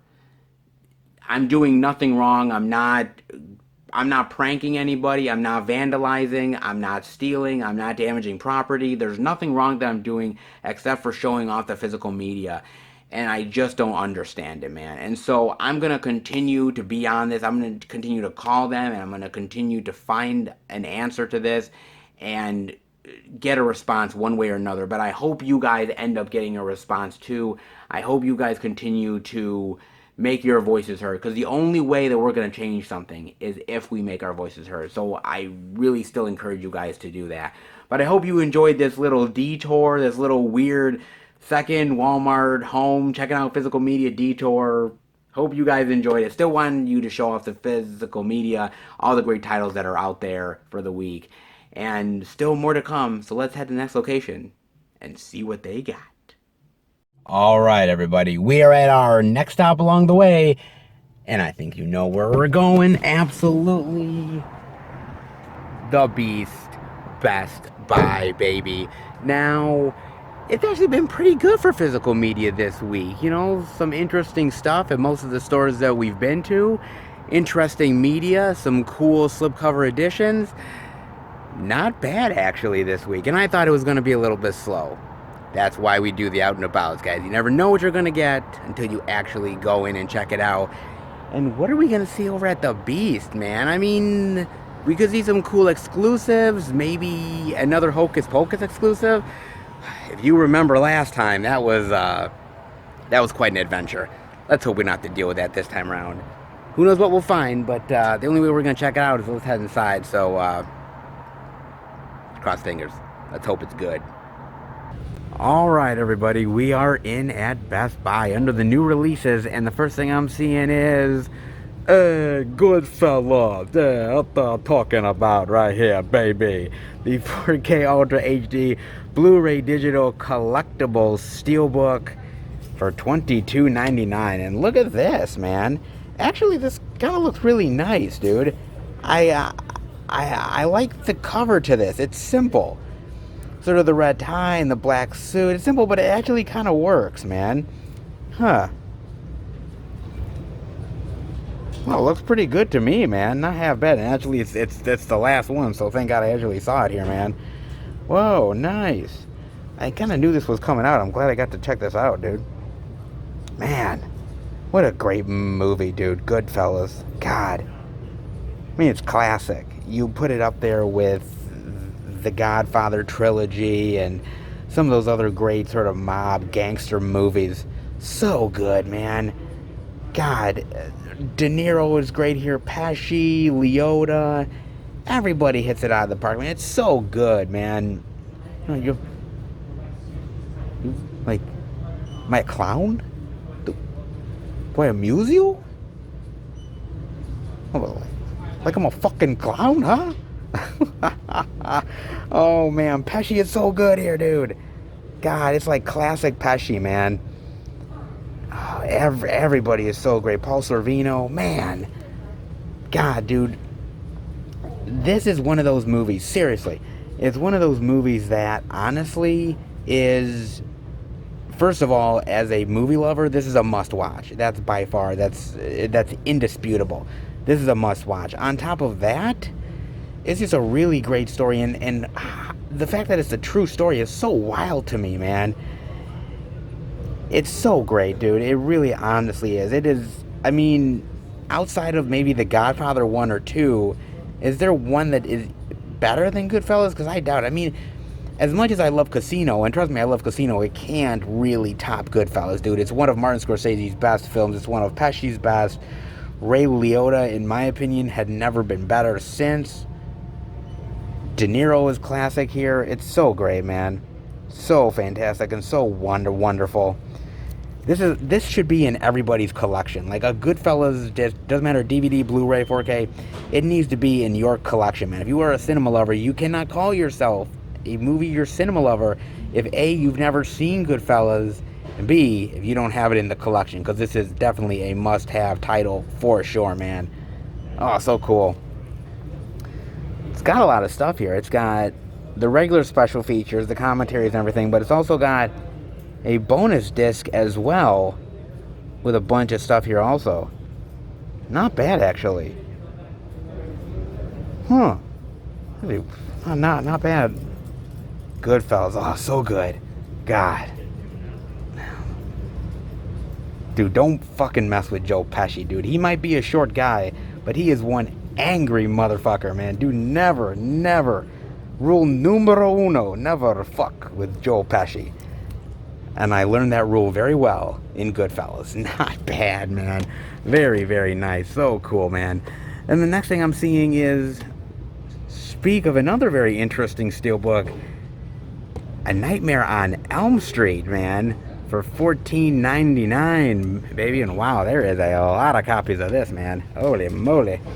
Whoa. Now this isn't the set, this is just the first movie, right? Yeah, this is just the first flick.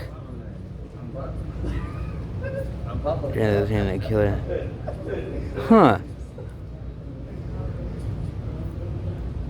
Very interesting. You know,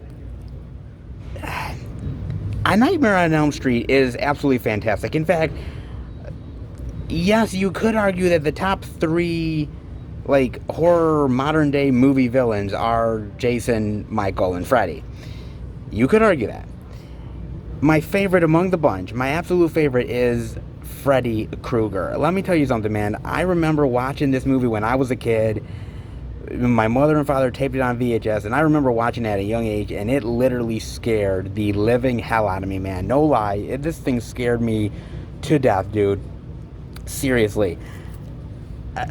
no lie, I didn't want to fall asleep. I didn't want to go to sleep at all. I was really very fearful that Freddy Krueger was going to come in my dreams and literally rip my ass apart. And my mother, who is cool and calm and collective, she came to me and she showed me pictures of Robert Englund getting into the Freddy makeup and taking it off, and she said he's just an actor. It's not real. It's just a movie. It's made up. And after doing that, then I understood a little bit better, and I was able to comprehend it, and I could go with it. But man, Freddy is the stuff of nightmares, dude. He is an amazing horror villain. Not only is he amazing, but he's one of the more colorful horror villain characters. You know what I mean? Like, he's somebody who doesn't mind cracking a joke. He doesn't mind making a little quip or a statement. I like the personality of Freddy. I really honestly do. He's wisecracking, but yet you fear that motherfucker to save your life, man. I think it's great. And this original movie is still, bar none, one of the best, man. It's a great Wes Craven movie. It's a great Robert Englund movie. It's just a great horror movie in general. It's a goddamn horror classic. I think you guys would definitely not argue that one. It's one of the most terrifying horror films of the 1980s and of all time, dare I say, man. And I even love the sequels, too. Yes, the sequels, some of them got worse over time, but I appreciate the sequels. I appreciate Robert Englund's take on Freddy. He is Freddy Krueger. Nobody will ever replace that motherfucker to save their life. I don't care what actor comes in. I remember seeing the remake in the theater with Bob, and I remember leaving the theater so angry and so pissed off. I wanted to punch somebody, dude. I was like, they think this is a Nightmare on Elm Street movie? Fuck that, man.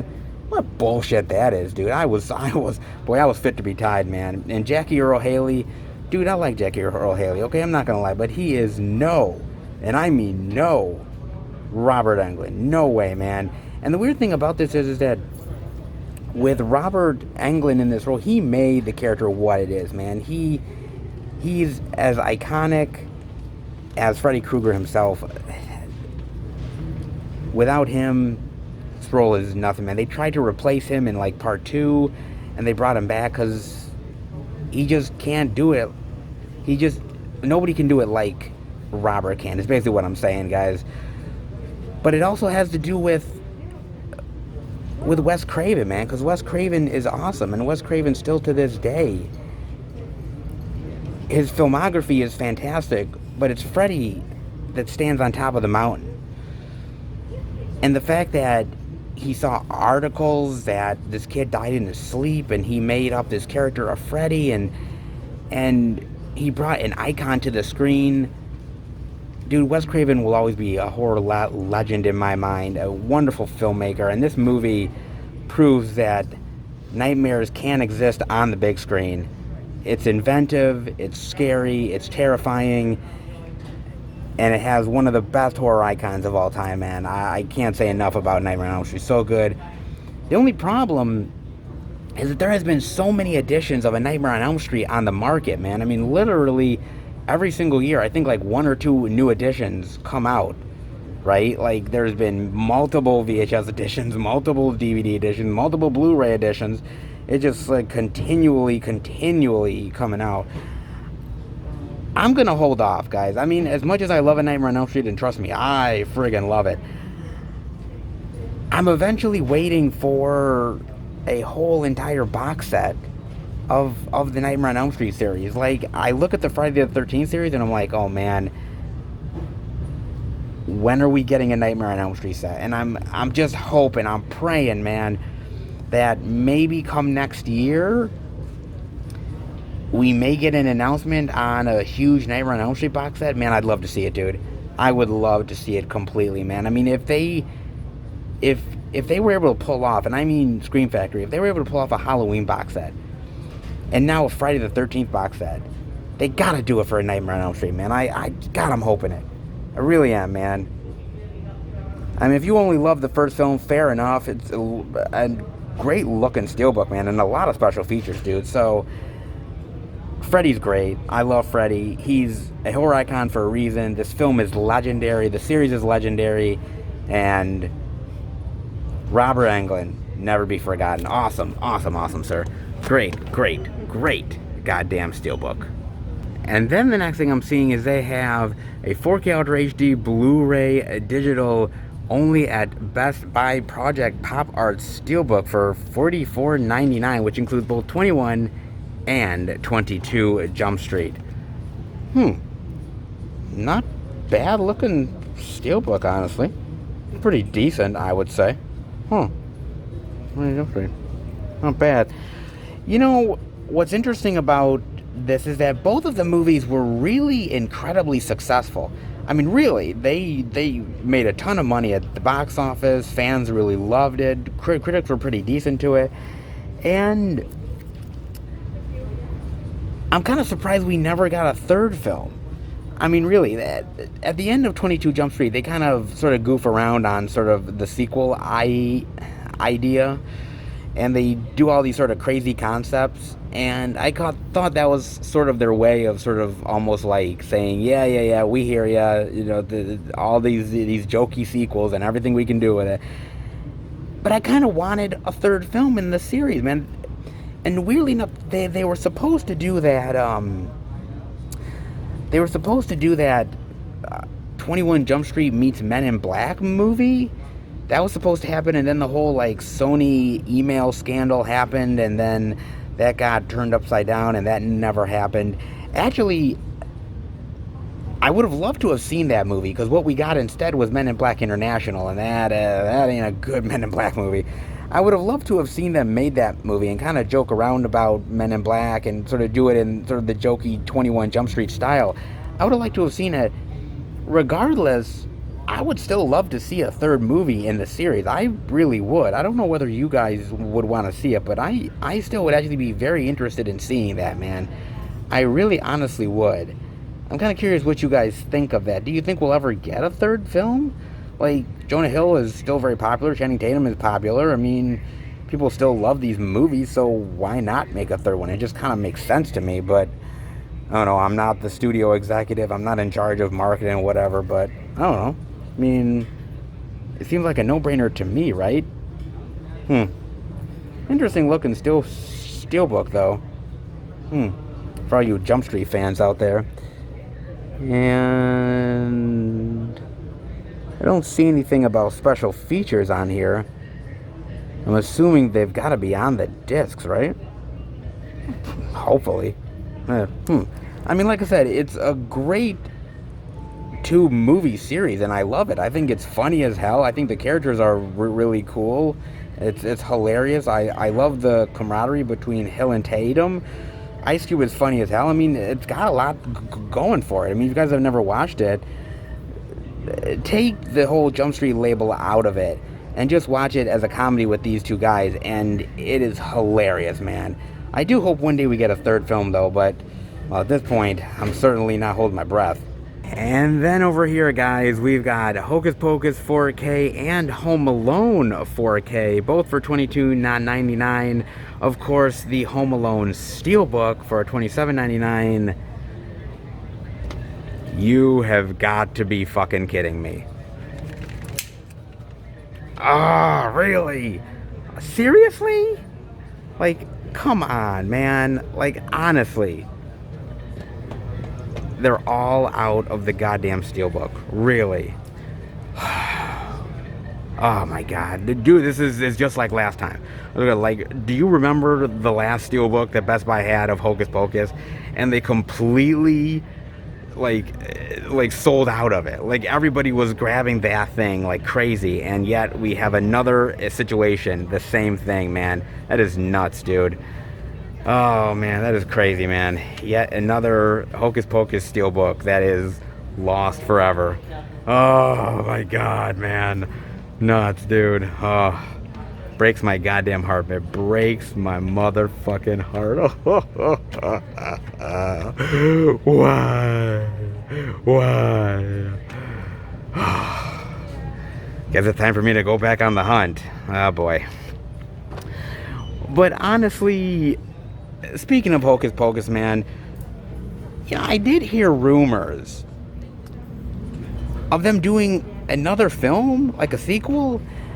And I know they sort of wrote a book about a potential sequel, and I've heard that they're sort of looking to make another movie, a sequel with the same actors coming back, everybody coming back, and it be on Disney Plus. Now, usually I'm cool with sequels that come out, right? Usually I'm cool with like, oh hey, cool, all these actors coming back and doing another Hocus Pocus movie, and it's all in good fun. But I gotta admit, man, I don't know if I want a sequel to Hocus Pocus. I don't know if I really do, man. Honestly, and it's not that I hate the movie, because trust me, guys, I love this movie. I've told you guys multiple times I love it. But I don't think this movie needs a sequel, man. I mean, really. Like, the actors were at a certain age in their career and a certain time, and there was a certain innocence to making this movie, and now, we live in a very PC world and not offending anybody, and I just don't want a sequel that, everyone's going to go out of their way to compare it against the first one, and it's not as good and everything else, and the actors are not as good, and there's all this speech about, woulda, shoulda, coulda, and they should have done this years ago, and ba-da-da, and all the crap, man. Just leave Hocus Pocus alone, dude. It's perfect, man. And sometimes it really is true. Sometimes sequels really do ruin the experience, man. And this is one of those times where a sequel really would ruin the experience. It honestly would, man. I mean, I love it, but come on, man. It really would ruin it in a big, bad way. Just leave it alone, dude. Honestly, just leave it alone and it'll be fine, man. But unfortunately, that's not the case, man. But it happens, dude. I don't know, man. I mean, what do you guys think? Do you guys think there should be a sequel?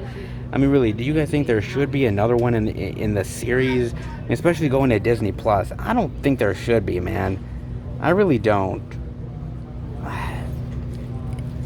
This movie is too good. Just leave it alone, dude. Sometimes standalone movies are just fine. You don't need a sequel. We don't need, like, the Home Alone series where you have, like, 2, 3, 4, 5, like... No, dude, you don't need it. Sometimes just one will do. And Hocus Pocus is a really great one-off. And that's all you really need, guys. That's just my personal opinion. Definitely let me know what you guys think. And actually, pretty decent special features. Probably all the same stuff from the last time. Nothing really crazy new, though. Now, look. Is this the best film Bette Midler has ever been in? Is this the best film that Sarah Jessica Parker has ever been in? Well, Sarah Jessica Parker's track record ain't the greatest. But Bette Midler? The Rose, some of the other great stuff that she's been in the past.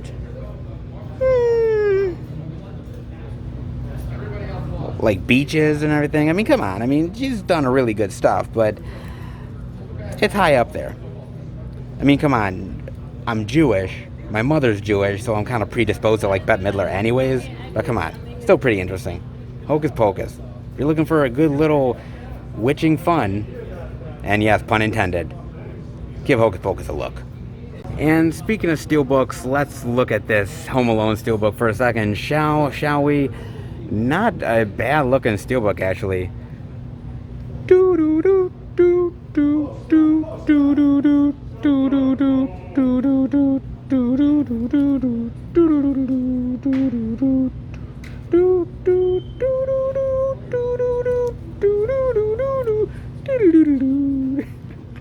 Very nice and very different from the 4K. Not bad, actually. I kind of like that. Pretty decent. And this is what it kind of looks like on the inside, guys. Ah, great. McAllister on one side, the Wet Bandits on the other. Very great, dude. Awesome. Very nice, man. Home Alone, dude. Christmas classic. What can I tell you? It's a Christmas classic, man.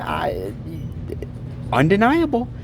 Undeniable, man. And it's really the film that, by the way, Macaulay Culkin will always be remembered for. I mean, that or how evil he was in The Good Son, but, Home Alone, come on. It's a great movie. It's funny. It's mischievous. It's got great, endearing characters, memorable lines, memorable moments. And it's just one of those really sort of funny but yet heartfelt movies at the same time.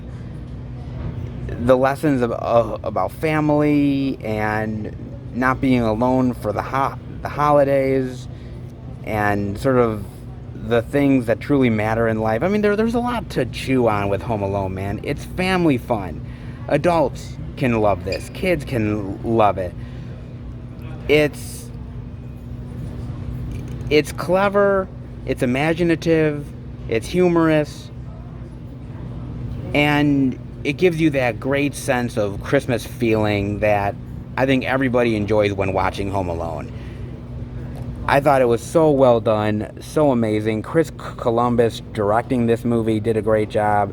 Of course, Macaulay Culkin, he kind of peaked a little early, didn't he? I mean, he actually peaked really early in his career, and like it was kind of all downhill afterwards. But hey, I mean, you make one film that everybody remembers and you're set for life, and Macaulay's set for life, man. I mean, everybody will always love him just from this one film alone. And also Daniel Stern and Joe Pesci, dude. I mean, Joe Pesci can be one mean son of a bitch in something like Goodfellas, but he can be really funny and hilarious too. He's actually much more funny than people give him credit for. Him and Daniel Stern, man, were such a great duo and a great team. And they're still great to this day, dude. They're really fantastic, man.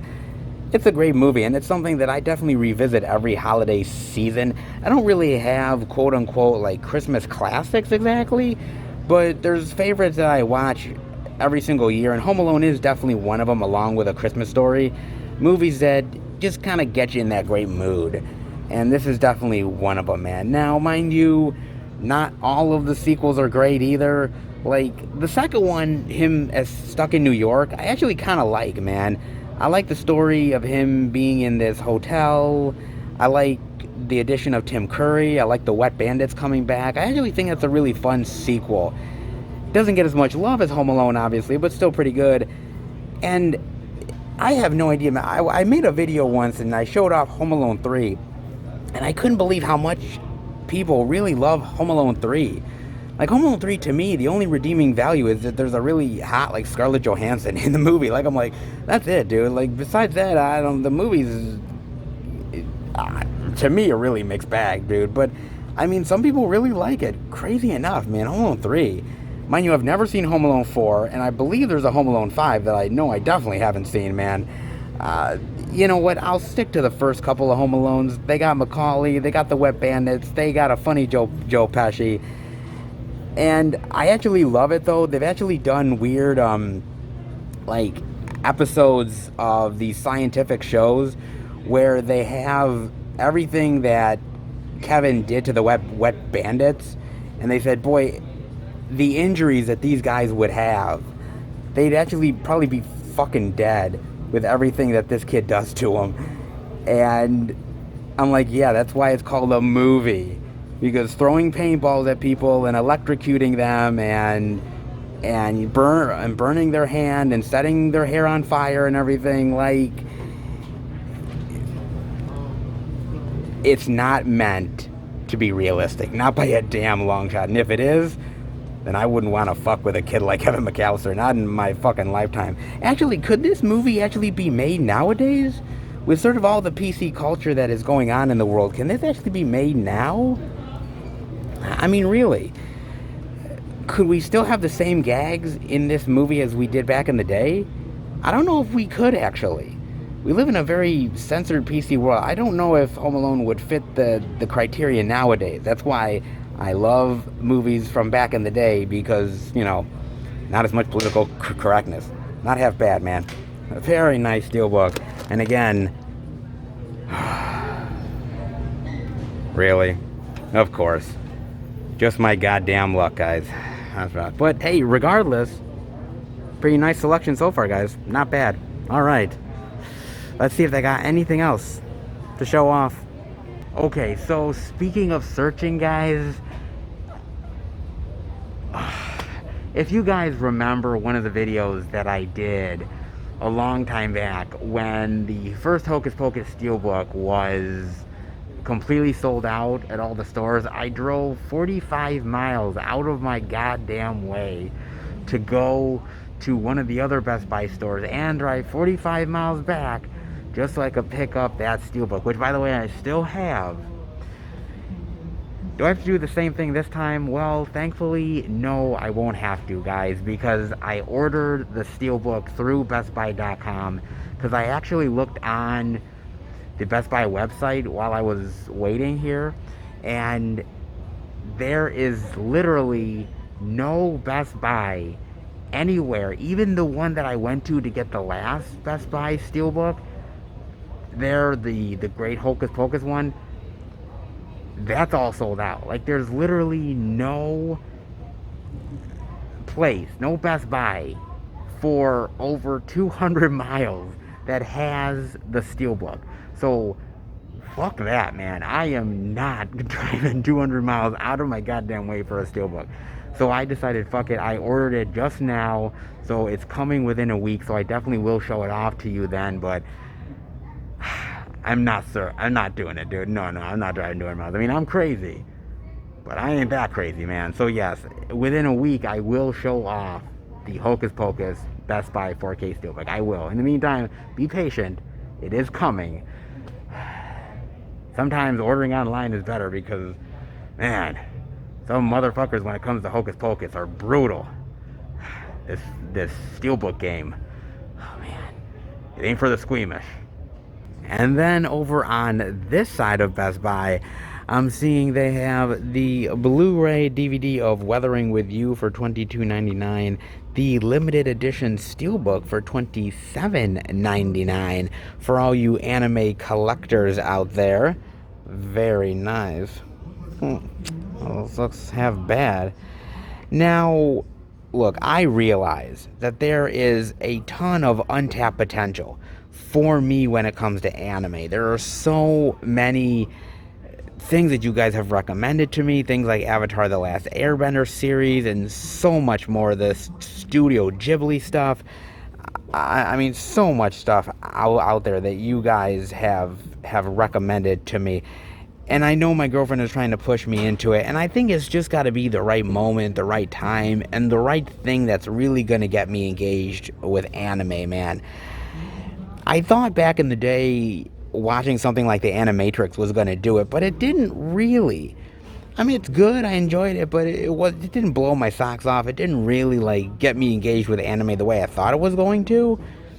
But I'm kind of curious, again, what are some things that you guys would really go out of your way to recommend to me to say, look, Seth, this is the anime that's going to really get you engaged with the genre, and something that's really going to make you want to dive into all of the potential that this genre has to offer. And I'm kind of curious what you guys think about that and what you guys would offer me. Definitely let me know about that, man. And actually, got quite a bit of special features. Not half bad. Oh, and it's a shout release too. Oh, cool. Not half bad. Like I said, I like to show off the anime stuff because I do realize that you guys really do love the stuff, but until I find the right thing, it's just not my bag, baby. At least not quite yet. Then the next thing I'm seeing over here is they have the Blu-ray of Becky for $12.99. Very nice. Look at that, man. So good, so brutal, and so crazy. God. And speaking of crazy, man, Kevin fucking James, dude. Kevin James, man. God, dude, that guy transformed for this role, man. That's nuts what he did. I gotta give him a lot of credit, man. I really honestly do. Now, look, I'm not really a Kevin James fan. I mean, I don't hate the guy, to be honest with you. But I've never really liked his brand of comedy. It's never really been my thing. I mean, my mother kind of watched some of King of Queens, I didn't really watch it. It was never really my thing. I thought it was your standard sort of TV comedy stuff. Some of the movies he's been in, The Dilemma, okay. I know some of the people like some of the stuff that he's done with Adam Sandler, like that Chuck and Larry movie, which isn't terrible, but it's okay. I mean, the one that I actually really like him in, the movie that I've liked him in the most, like just his personality, is I really liked him in Hitch. I thought he was actually really good in Hitch. That's the one with Will Smith, where he's sort of like a matchmaker guy. I actually really like that one quite a bit. I thought it was kind of charming, actually. But he's mainly like a goofy comedy guy. He's sort of like... He's sort of like a poor man's Chris Farley, I guess, if I were to say it, man. He kind of is. So I never thought he ever had this in him, dude. But he's nasty, and he's so evil, and he's a terrible human being in this, and he just owns this role, dude. He owns it big time, man. And I just got to give him a lot of props for finding it within himself. And that's why I say, actors are so fantastic and so unique and interesting, because if you're willing to maybe give yourself over to a role, or maybe do something that you're not normally known for, and if you pull it off, you change the game, dude. I mean, look at something like Robin Williams, or like movies like Insomnia or 1 Hour Photo.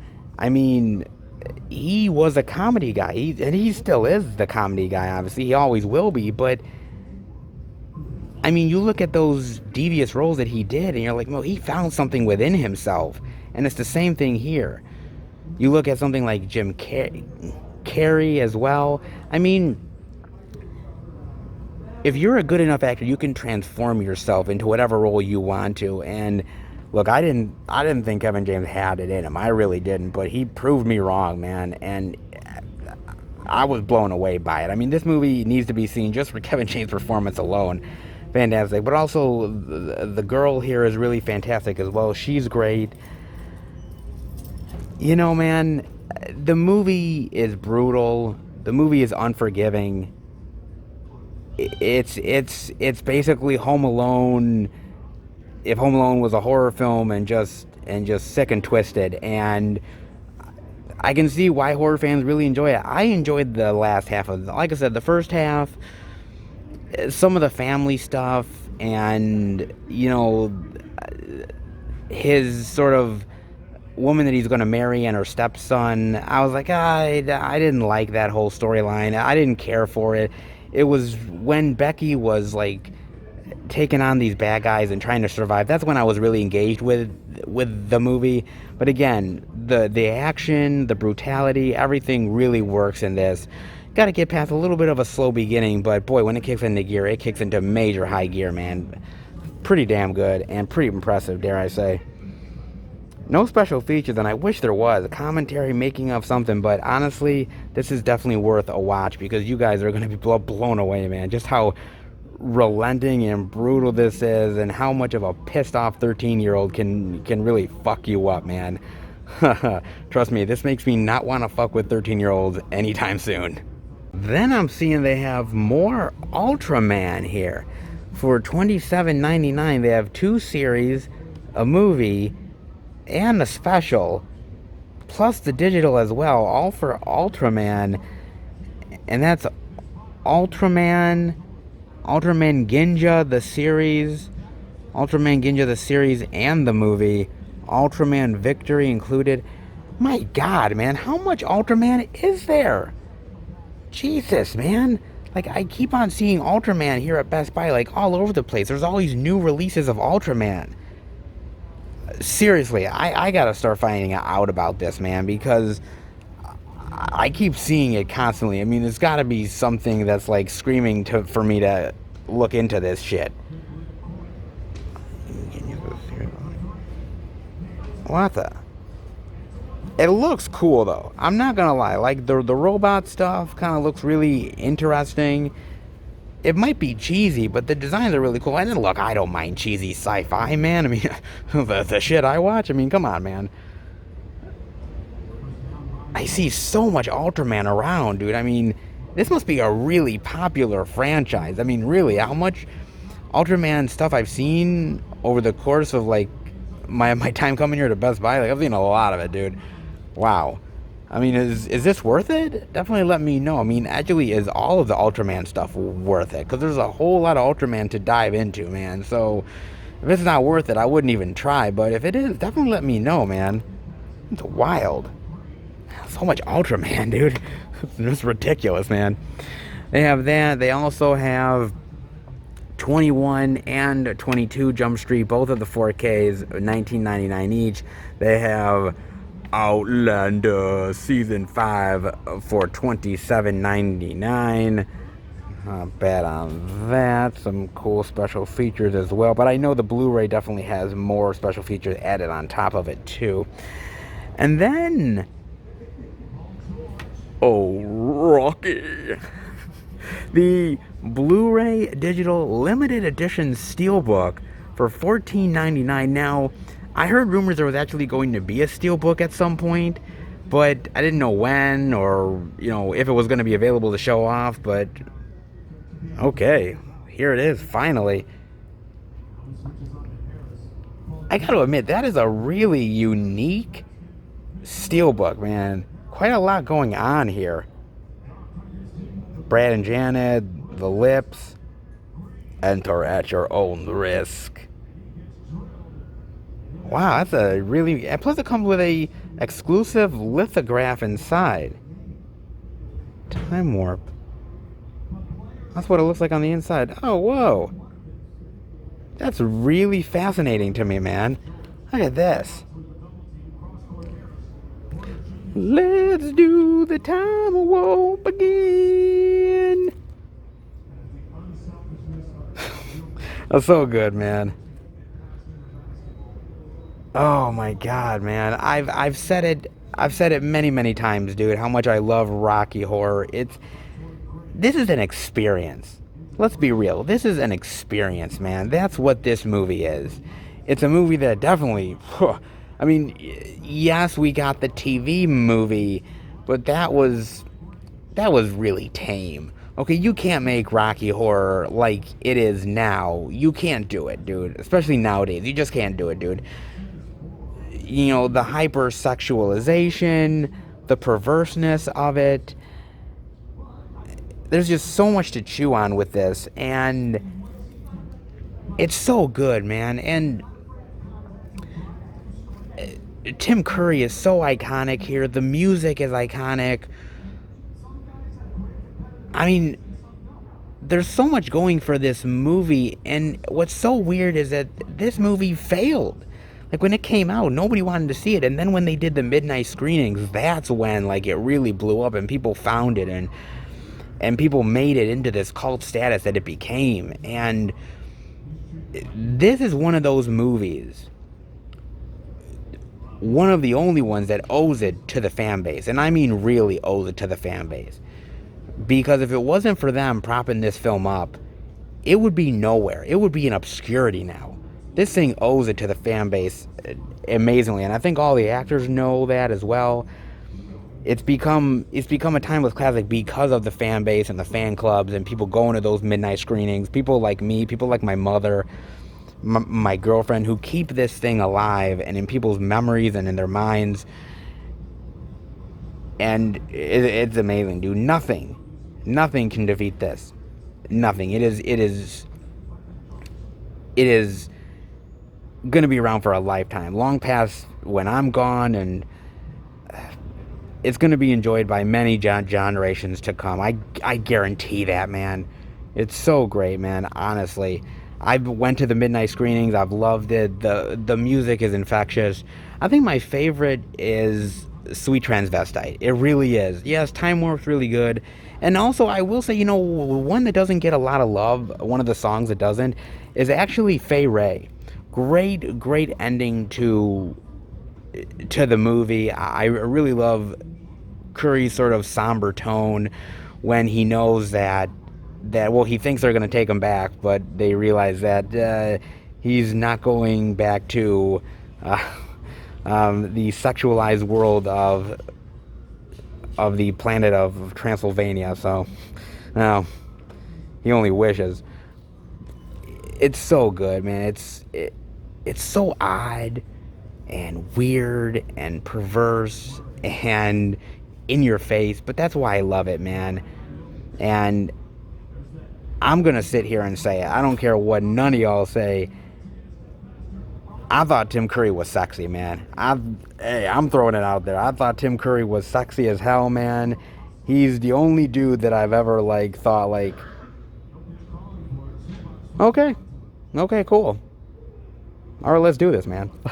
I'm like, okay, that's it, man. And I, I so kind of want to say that to Tim Curry if I ever get to meet him before he ever passes on from this life, is just to say, yeah, dude, I was, I mean, you you kind of gave me a chubby, bro. Oh man, I'm going to hell for admitting that, but whatever, man. I love my girlfriend. Okay, I'm with her. I'm just saying, if Tim Curry from back in the day here was in leggings and all that great stuff and at my place, sweetheart, I love you, but oh man, when in Rome. Oh boy, so good, dude, so good. Rocky Horror is great, man, and such a wild and interesting steelbook. I kind of like it though. There's a lot going on, but it kind of looks really unique and interesting, man. Now, some people said that this was gonna come on 4K. I don't think this is coming on 4K, guys. I don't think this Rocky Horror is gonna get any 4K love anytime soon. I don't think Disney is really interested in 4K for this title. Like, they're more interested in the big heavy hitters like the Home Alones and the Hocus Pocus. Like, I just don't see them ever putting this on 4K, but who knows? I could be wrong, man. But for the time being, I think they're only okay with Blu-ray, which I'm fine with too. Not a big deal, man. But compared to like this here, this is the way better edition by far, man. I mean, it has all of the same special features that you've seen before. Nothing really crazy new here. All the stuff's ported over. But as far as better editions of the 45th anniversary go, boy, this one blows this one out of the water, man. Pretty damn good. And can we start to have the conversation now? Like, now that Rocky Horror is officially owned by Disney, when can we start to make Frankenfurter a Disney princess? I will sign the petition. I truly will, man. Not bad, man. And not bad this week. Quite a bit of interesting stuff to show off here, and a lot more exclusives than I was thinking we were going to see. Very nice. All right. Let's head out. Dead serious, guys. I'm blown away, man. I really am, dude. I was not expecting all of this. I really was not, man. I mean, like I said, this is technically a little bit of a slower release week as far as like in-store stuff. So I thought, okay, man, we're just gonna see a little bit here this week. We're just gonna see a little bit there. But no, I was proven wrong in a big bad way, man. Especially here at the Beast. Like, there were so many exclusives, so much great stuff, so much Steelbook love, dude. I mean, we're getting a lot of great Steelbook love as of late, man. And for all you Steelbook lovers out there is a lot of variety to choose from, man. You are in heaven right now as a Steelbook fan, for sure, man. I really have loved this quite a bit, man. And there is a lot to chew here at Best Buy, man. I mean, I'm here, I'm checking out the media, and I got to admit that, like, I'm impressed. Man, I really am. Everybody says Best Buy is getting rid of the physical media, and they're, oh my God, it's doom and gloom. And I'm like, dude, come here, and you're going to see some pretty cool stuff. Yes, there is a lot of empty shelving all over the place. I mean, mind you, they're not really going out of their way to restock as much because of the coronavirus, because they're not trying to get a lot of stock in and not sell it. But they are still bringing in some of the cool stuff, man, and I'm really glad that they are, man. It really makes me hopeful that the physical media will definitely be sticking around for a long time, especially here at the Beast, man. Hopefully so. Oh, here's the hoping, man. But this week, pleasantly surprised for sure. Hope you are too. Let's head home and finish the video. All right, everybody. That'll do it for the Blu-ray and DVD out and about video this week. And my God, man, it was quite the crazy ride this week, dare I say, man. Trying some different things on the channel and trying to fit in as much physical media as I possibly can with you guys. I mean, this was another filled to the brim week with just releases upon releases to show off to you guys. And honestly, man, I couldn't have been more happier. I was expecting this to be really slow, not much to show off, and boy, man, was I proven wrong in a really pleasant way. I honestly was. And it just goes to show you that when the fall happens, boy, there's a lot of physical media that comes on the market in the fall. There really honestly is. I always think like the fall is like all the troops sort of coming together and they're all kind of like ready for battle, man. That's what physical media is like in the fall, like with the sales and with all the cool exclusives and the steelbooks and the cool horror slipcovers and oh my God, man, all that stuff, dude. So it's always an adventure, man, and this week was no exception, dude. Just a lot of stuff to show off and trying new things. And yeah, I hope you guys enjoyed it, man. I hope you guys picked up something good this week. There was a hell of a lot of stuff to show off and talk about, so hopefully you guys found out something good to pick up. If you did, definitely let me know. As far as I'm concerned, well, actually, I did pick up something really cool. I picked up something at Best Buy, man. Wonder what I picked up at Best Buy. Well, I actually got that really interesting Rocky Horror Picture Show Steelbook, man. I actually picked up, I kind of had to. I'm such the huge Rocky Horror fan. I really am, that I'm kind of like, I don't know if I'd say I'm a diehard, but man, I get into it in a big bad way. So I'm going to open this sucker up and see what this is all about, man. So let's check this sucker out, actually. Very interesting. Oh, that's cool. Look at that. That's awesome. So, like I said, the front right here, very nice. And then the back. Awesome. Look at that, man. So cool. Oh, that's so awesome. And then when you open it up, oh, very nice. So they do have that. So they do have the lithograph inside. So this is what the lithograph is on the inside here. And if you can kind of see, it actually kind of sparkles. If you can see it. So it's a small lithograph of the 45-year Rocky Horror Picture Show. It has a kind of a lot of sparkly stuff to it.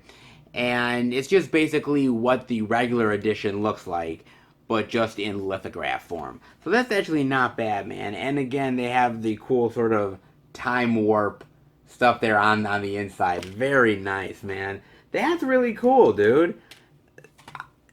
This is actually a pretty nice looking steelbook. I can't say that I really love every single steelbook that's out there in the market, but sometimes there's one that really sort of makes me want to buy it. And look, I already have, I think, like the 35th or the 40th anniversary edition of the movie, so I'm like, I wasn't planning on picking this up, but I'm such the diehard, dude. And if there's a great edition out there, especially in steelbook form, dude, I'm gonna pick it up. So whatever, I'm a glutton for punishment. Another edition of the movie to pick up, but it's one that looks really cool. I had to do it, guys.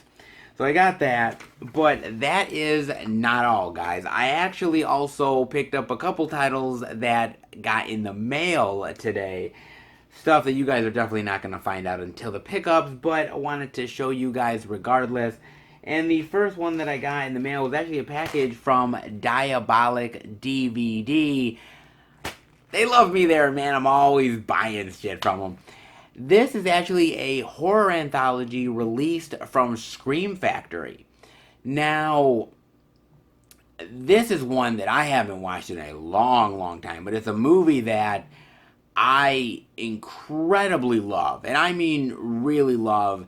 I remember watching it back in the day, the VHS era, and this movie terrified the living hell out of me. The stories are really clever, they're dark and they're twisted, and it's one that for the longest time I thought would never really get a great collector's edition, and I'm so glad that I was proven wrong, man. Some people even consider this movie Creepshow 3, or the unofficial Creepshow 3, I should say. So it's one that I have never had in the collection, but man, when it was announced, I had to pre-order it and grab it, and so happy to finally have this. So can't wait to dive into this one. And I also got a package in the mail from Sub Rosa Studios. And this is another SOV shot on video flick from the 1990s, and this is an ultra rare film. It only a handful of copies that the studio actually got from the director on Blu-ray, so this is a very, very limited edition by far, man. Definitely already out of print. And you know, I haven't had much luck so far in the whole shot on video department. I found a clunker or two. I'm still trying, man. I'm still trying to ring that bell. I'm still trying to get into shot on video, and I'm gonna give this one a chance, man. It's this weird sort of slasher massacre movie. Shot on video is quite unique, and there's some weird stuff out there, and this one looks like another oddity, but whatever. I'm gonna give it a chance, man. So some weird stuff with this, and a cool little horror anthology, and not half bad, guys. But you guys, as I said earlier, will not get to find out exactly what I picked up until my Blu-ray Pickles video, which will drop next month. It'll show off all the titles that I got for the month of September, and my god, it's going to be a good one, man. I'm picking up some really cool retro titles, 80s, 90s, limited, collector, special editions, out of print. We got some cool stuff from a lot of really great studios, Scream Factory and Arrow, and some weird oddities. You guys know I get some weird stuff, man, and some oddball releases, and this month is going to be quite good. You definitely don't want to miss it. Definitely tune in next month for that one. And before I let you guys go, well, that's actually not the end of the video, because I have something to show you guys, actually. My first ever release that I got from one of the boutique labels. Yes, I actually ended up getting a release from one of the studios that I am now working with, and I got it to review, and I cannot wait to show it off to you guys. So here is my first official review for a review copy that I got in the mail. Crazy, I know. I can't believe it, man, but here you go. It's an interesting one. You gotta start somewhere. Give it a look. Let's get into a little pay dirt action with 101 Films Pay Dirt. Lucas, Val Kilmer, bury the past, find the cash. Very nice, guys, with this really, really great slip, and the same artwork on the inside.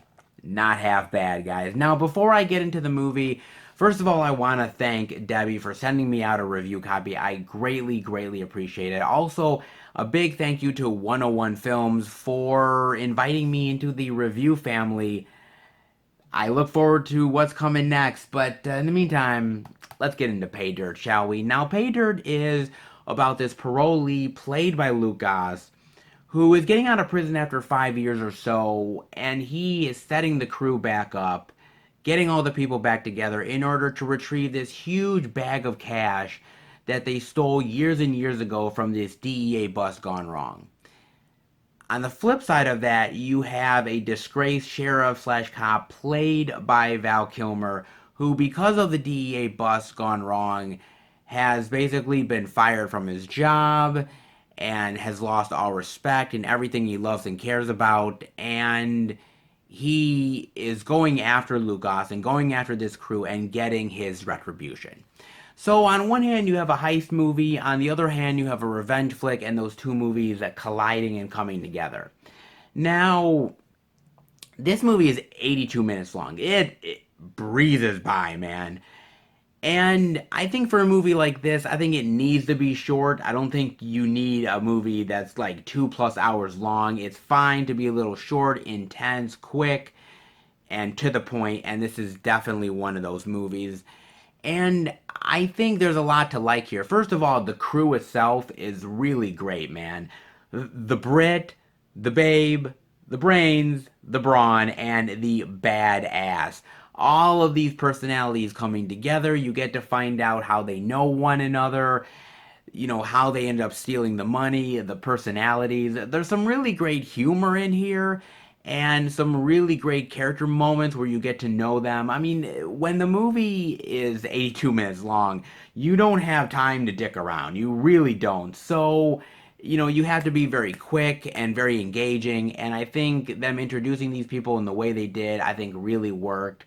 I think Luke Goss does a really great job here. I've really liked him in the past. Movies like Blade 2, Hellboy 2 The Golden Army. I think he's been a really great, intense actor at times. And this is another really great role. He brings the intensity. He brings a sympathetic quality to that character as well. Somebody who regrets the decisions that he made and wants to right the wrongs. At the same time, look, you don't know this guy's true intentions. You don't know what he's really going to do and what actually his true meaning of what he's actually trying to accomplish. So I like that it's a little shady. At the same time with Val, look, man, I've loved Val Kilmer, dude. I mean, Top Secret, Real Genius, Top Gun, The Saint, many, many, many more things that he's been in, and he's just a great actor. He really is. And I know that he's had a lot of issues recently with throat cancer and some other health issues, and he is starting to rebound, thank God. Here, he doesn't have a lot to do, to be fair. It is a small role, but I like what he brings to the role. I like that he brings a certain intense revenge quality to him, but at the same time, somebody who is sympathetic and looks at the past and looks at his mistakes and realizes what he's done wrong and wants to try to fix those issues. I appreciate that, and I appreciate Val Kilmer being cast in a movie like this. I mean, look, he's not the most badass guy anymore. He can't do the action like he used to, but he can still give you those really great acting qualities that Val Kilmer has always had for many, many years. The voice is a little strained. Unfortunately, other people have to voice him and do the dialogue, but I still think you get the intensity with his face, with the acting, and I still appreciate the fact that this guy is still working to this day and trying to take on these roles. And to get to see Val Kilmer, at least a little bit of a badass still, really warms my heart in a big bad way, man. I also really think the action is pretty decent here. It's not big blockbuster action, to be honest with you guys. It's really not. It's very contained action. It's not big sprawling stuff, but I don't think it needs to be. I mean, this is a straight to DVD movie. I'm not asking it to be like crazy, like Tenet action quality, man. It was never going to be that way, but I like the intense sort of stare downs and them, the intense sort of pointing guns at one another and who's gonna blink and who's gonna shoot first. I like those qualities to the movie, and I think it does a pretty good job with that. I like the twists, I like the turns, I like the characters, I like that you don't really quite know exactly what's going on until the very end, and I really appreciated that, man. I thought the score was pretty good. It's got that sort of Mexican Spanish flavor going to it with the nice cool da da da da da with the guitars. some really cool stuff in here, man. I mean, it's not the best revenge heist action movie you've ever seen, but it is pretty decent, man. And you know, when you're looking at straight to DVD flicks like this, is the action easy and simple, quick and dirty? Are the characters engaging? Is it a good story? And I have to admit, it pretty much checks all of the boxes, guys. It really honestly does. And look, man, I'll be honest with you. If it's not good, I am gonna tell you, man. I'm gonna be real with you guys. And this is a pretty good quality. Now, mind you, this DVD is a Region 2 DVD, which means that you need a region free player here in the States in order to play this flick. But if you are interested in it and you do have a region free player, then this is definitely one worth grabbing by far. Honestly, it's great to see a badass Luke Goss that I've known and loved for a little while. It's great to see Val Kilmer still acting to this day and still be engaged in film and having a little badass quality itself. Not half bad. It's a pretty decent watch, man. And for 82 minutes, like I said, it breezes by far, man. Not half bad. Now, mind you, this movie does not have any special features. I really wish we would have gotten a making of or a commentary. It would have been actually really cool had we gotten some of that, guys. But sometimes, and you guys know it, for these straight to DVD ones, sometimes getting special features is like a huge thing. Sometimes a lot of these don't come with them, but sometimes it's just happy to have the film itself, and I was happy to check this out. If it wasn't for 101 Films, I would have never even known this film existed. So for me, it's kind of cool to finally get a chance to check out a little more Val Kilmer action. Not that bad, guys. Hope you enjoy it. Definitely check this movie out if you're into those action, revenge, straight to DVD flicks. And, you know, there is some good ones out there. There's a lot of trash, but there is a lot of good ones. And count this amongst some of the good ones. Not half bad, guys. Definitely give this a look.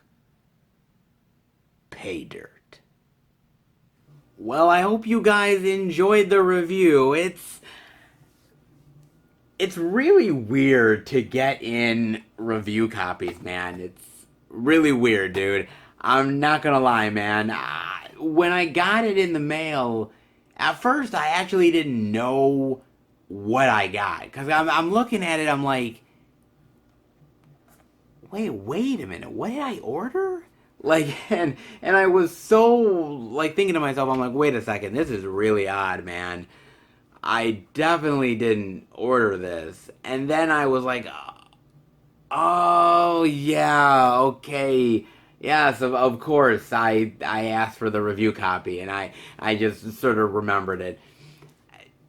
I know that it's a small release, it's small potatoes, and I know that you guys are probably thinking, hey, you know, where's all the big, huge brand titles? Look, you gotta start somewhere, guys, honestly, and this is the first stuff that I'm reviewing, so I'm not like some of these other YouTubers out there that get these huge, grand titles from these big, major studios. I'm the little guy, and trust me, I got a long way to go, man. But it was nice to still get a review copy from the studio, from 101 Films. I really honestly appreciated it in a big bad way. And look, man, there's only more to come, man. I mean, at least I'm hoping. I've contacted other places, other companies, and even the ones that I'm working with are slowly going to be sending me more stuff as well. So more reviews are coming as well. Either at the end of the videos here or might do separate videos depending. I don't know. I'm kind of figuring it out as I go along, guys. I kind of don't know. I'm seeing what works and what doesn't, and kind of go from there, man. You know, interesting times, but it was kind of wild to get a review copy, man. This is the very first review copy that I have ever gotten for any review or anything, so it's something that I'll always remember. Even if I never get any other review copies, the fact that I got one from somebody is, like, I don't know, to me, like, a really great accomplishment. It really says a lot, man. It says a lot about the channel, and it says a lot about the support that you guys have given me to make this channel the success that it actually is. So, you know, yeah, you can thank me, but honestly, thank yourselves, man. Because if it wasn't for you guys, then this channel would be nothing. So, thank you. Honestly, thank you very much. I really appreciate it, guys. I hope you enjoyed that, and much more like that to come in the future. Guaranteed, guys. And I hope you enjoyed this video. If you did, definitely give it the thumbs up. And if you're new to the channel, welcome. Check out the other Blu-ray and DVD Tuesday videos I've done. Check out the movie hunting videos.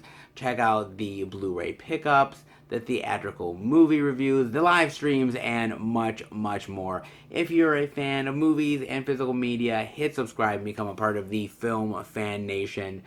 I want to thank all of my subscribers, the great comments, the feedback, the support, even going out of your way to calling Walmart and you know, giving your 2 cents. It just means that you support what I do and you like what I do, and you love physical media, and you see the passion and you want to be a part of it. And to me, that means the world. It honestly does, man. It honestly does. And I appreciate it from each and every one of you. You give the love to me, and I sincerely hope I give the love back to you. I really do. So if you love how I talk about movies and how I talk about physical media, definitely hit subscribe and keep up to date with everything I'm doing through Twitter, Instagram, and Facebook. FilmFan108. Keep up to date with everything I'm doing, plus special pictures and videos I do from time to time on social media as well. Alright, guys. Boy, this was a crazy, wild ride. A lot of new and interesting things, but very well worth it. Hope you guys enjoyed it, and I will see you back next week for another unpredictable Out and About video. Take care, everybody, and happy hunt.